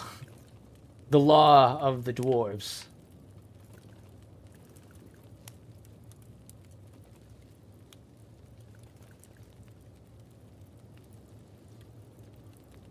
All right, talk to you. We're not poor. Best says, what's your price? 20,000. No. Lower. Damn. I think 20. I think 10's the best I'm going to be able to get. I'm willing to spend 10 though. They really do have solid stats. It'll be worth it in the long run.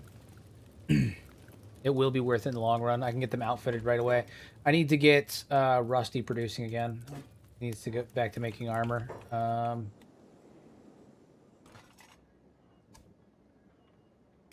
Urus, Greaves, Helmet, and just repeat the queue. Yeah, we got to get him back to making armor again. Hannah, what's your weapons making skill at? 73. He's actually doing stuff now. Yeah. Okay. So now we're getting some really good stuff. We're getting some really good plate maces. Although I do want to look at some of the other weapons because I did get some new weapon blueprints that we can potentially look at. Moon Cleaver? No, not for it. Flesh Cleaver? No. Staff, baton, plate mace, longsword, flesh saw, holy flame. Oh shit, these are really cool. These are heavy weapons, aren't they? The holy flames. Pretty sure they are. Yeah, they're considered heavy weapons, but they're fucking claymores. Maybe. We'll make one, see how it turns out. We'll make one, see how it turns out. That could be really cool. That could be really, really cool. All right. Grimdark, where you at? There you are. Talk to you. Not poor. Best swords. What's your price? No. Damn it. It's all. There's also a percentage chance with the recruiting via dialogue. So like, what happens is you initiate the dialogue, and even if you pick all of the right options to move forward, they will. There's a percent chance that they'll just choose not to. Oh, you can't see. Sorry. There's a percent chance that they just choose not to do it, regardless of whether or not you pick the right dialogue. My dog's almost ready to go to bed. She's bitching at me right now because she wants to go upstairs, go to bed. We'll finish up here for the evening here in just a couple minutes. I want to get a couple more of these guys recruited if I can, and then we'll call it. But we still have a few minutes. Put the rest of you guys back on work. Get to your jobs. Holding. Bobby doesn't have a job, so he's training something right now. What he needs to do is go get equipment. He needs armor.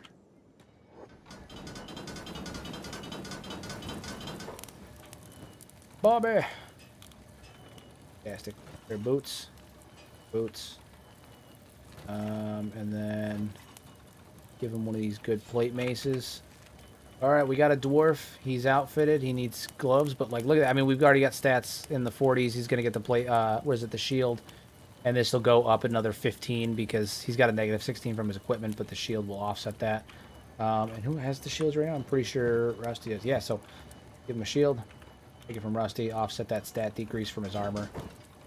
And Boomski, we recruited a dwarf with stats, defense 82, attack 52. I mean, he's got higher defense than King Bashu right now.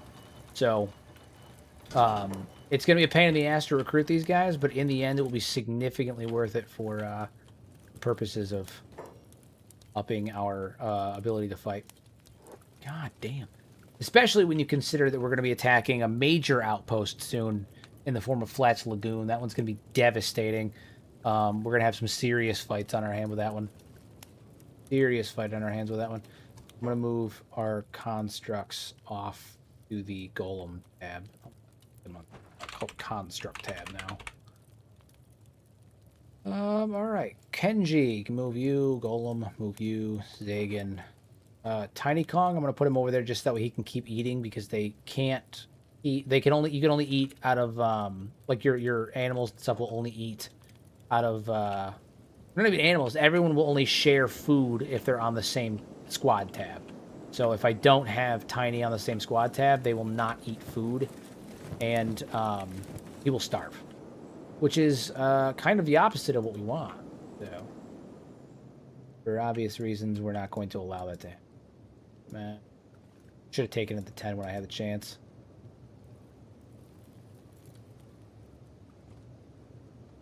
This is the long part of things.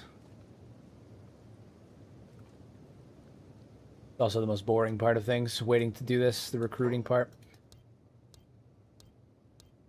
10,000, fair enough. Next one, we're going to name Red.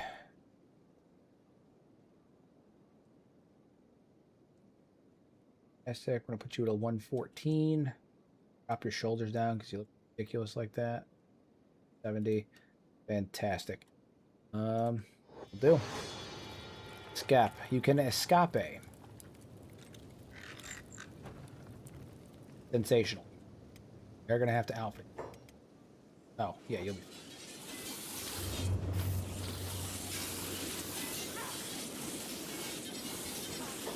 Oh, shit.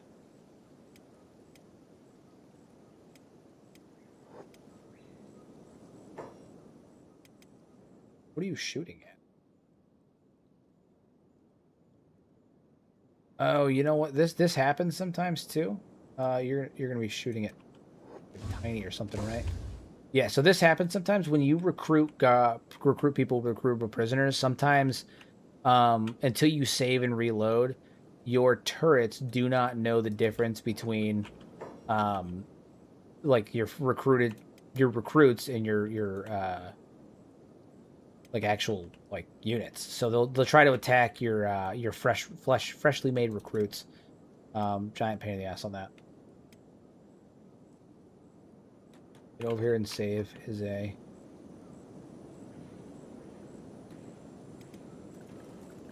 Run, stream. Run as fast as your tiny legs will allow.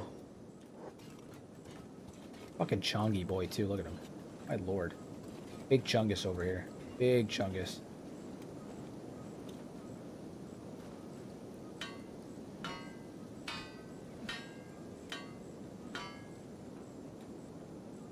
And we should have a golem out here. Yeah, there we go. There we go. So now stream, you can head back to the base. Don't need to be out here. Grimdark, try to recruit another one.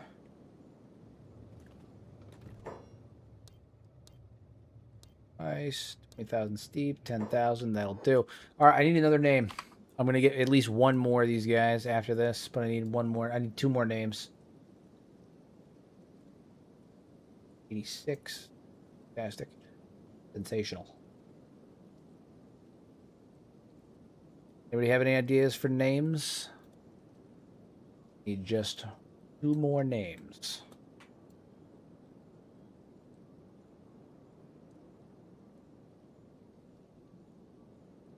You know, actually, we'll do Dustine. Dustine will work. Dustine will work. Then Bonesy for the next one. I'm down with it. I fuck with it. I'm down with it. All right, we got one more recruit. We have enough money for one more recruit, and then it'll probably be gone when I do the next one. When I like do the next stream because I have to import before every save, every reload. So one more. Caravan Guard, talk to you. You're worth 10,000 cats. There we go.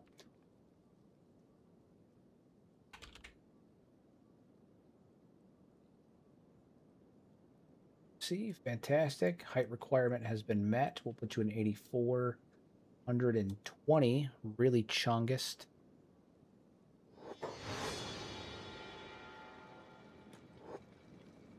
Unlock. Lock and set you free.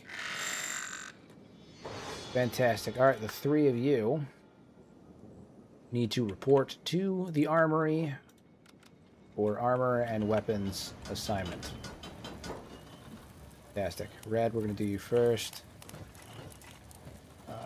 Boom, boom. We don't have any other equipment made quite yet. One of that sword, too. Almost done. Fantastic. Sensational. Advanced handmade weapon, give you that. And then go over to Rusty, grab your shield. Perfect. Almost done with those gauntlets, too. It's good. It's good. Real good. Time's left on these. 4 hours. We're almost there. Oh my god. Kenshi, do your job.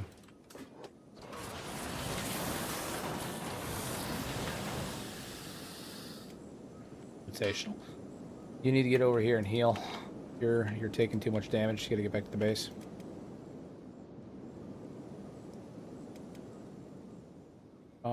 Are we out of money? Yeah, we're out of money.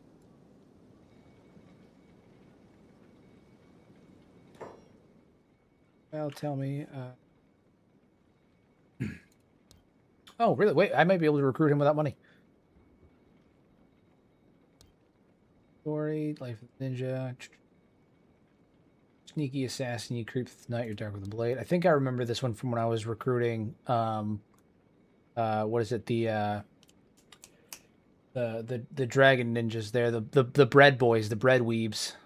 The black dragons, yeah. Do you know what that means? Yeah, sort of. Highborns, we're less than Garo, we're less than goats. Sneak.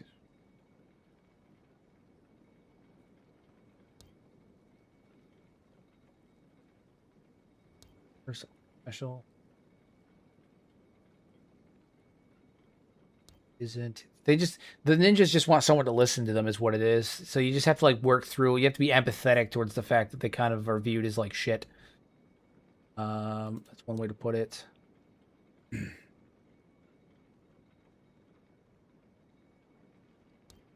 And thieves right here. What are you suggesting? I'll show you honesty of my play. Oh shit! I may be able to recruit him without having to pay for him. So we actually got an extra dwarf that I wasn't expecting. Fantastic. Sleep. Fine, you're in. Fantastic. Okay, we got one more. I need one more name. Wasn't expecting this boy, but we'll take it.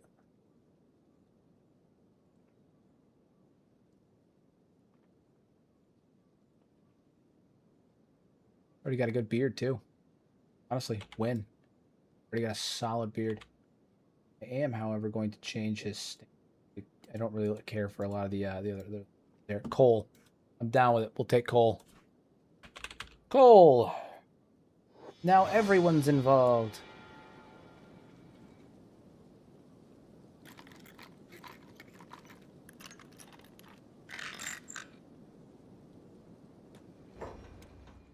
Yeah, you need to get over here. I need you to go rest. You're not resting in it. Go to sleep. Go to sleep. Fantastic. Alright, so Cole's over here. He's resting. How are we doing on equipment? We may have to withhold. I do want to get this sword done to see how that looks, because I might end up... I don't know what I'm going to do with this sword, but it looks badass. Ancient handmade weapons. Wait, what is Vishu's weapons? 0.165. And what is this? 0.1. So if I can make a better quality one, honestly, it may be worth using these. I am curious as to what they look like, though, so we're going to go find out. All right. King Vishu, get over here. I know you will, Cole. I know you will. I know you will. You'll serve King Vishu with honor and dignity. I want to see what this holy flame looks like. Honestly, I kind of fuck with it. It's big, it's badass. They are two-handed swords, so it will look a little wonky with the shield, but it's kind of baller. Look at it, it's huge. Shit. All right. Well, we'll see about that there, but all right, I think that's a good spot to call it. We've recruited some more dwarves. The military is growing strong. I mean, we're in solid shape. We're in a solid position here. We've managed to successfully raid a major settlement, which is something that you know, we've been building up to this entire time. It's not the most populated settlement. It is dilapidated. It was low, but it all had guards that had stats in the 60s, 70s, and 80s. So when you take those things into account, it was not a bad run. We managed to raid Morn. We got an alpha animal. Okay, we got Tiny over there. The Great White Gorilla recruited to our faction, and we recruited 5 new dwarves. Sorry. 5 new dwarves to our cause, all with really good stats. So we are now in a much better position. Next time, I think we're gonna march on Flats Lagoon, and I think that's what we're gonna do next time. Is we're gonna march on Flats Lagoon. Either Flats Lagoon. I think we're gonna march on Flats Lagoon, and then we're gonna work up towards eventually taking out the Southern Hive because they're on our border, and we cannot afford inferiors on our borders. But yeah, no, I'm satisfied. I think that went really well. I appreciate you guys all joining me this evening. I plan on streaming Kenshi again this Thursday, so I should have that scheduled on YouTube very, very soon. But I appreciate you guys all coming and joining me and hanging out with me. Zaya, thank you for all the super chats. Fantastic, as always. I have such a fantastic community. I appreciate how supportive you guys all are. And I appreciate you guys just want to come hang out with me and watch me play Kenshi and play Baldur's Gate and just shoot the shit and hang out. So it's been fun. I'll see you guys in the next stream. And as always, use your powers for good instead of evil. Make a difference in someone's life. And make sure you have enough food to feed Tiny Kong or else he gets mad. So I'll catch you guys later.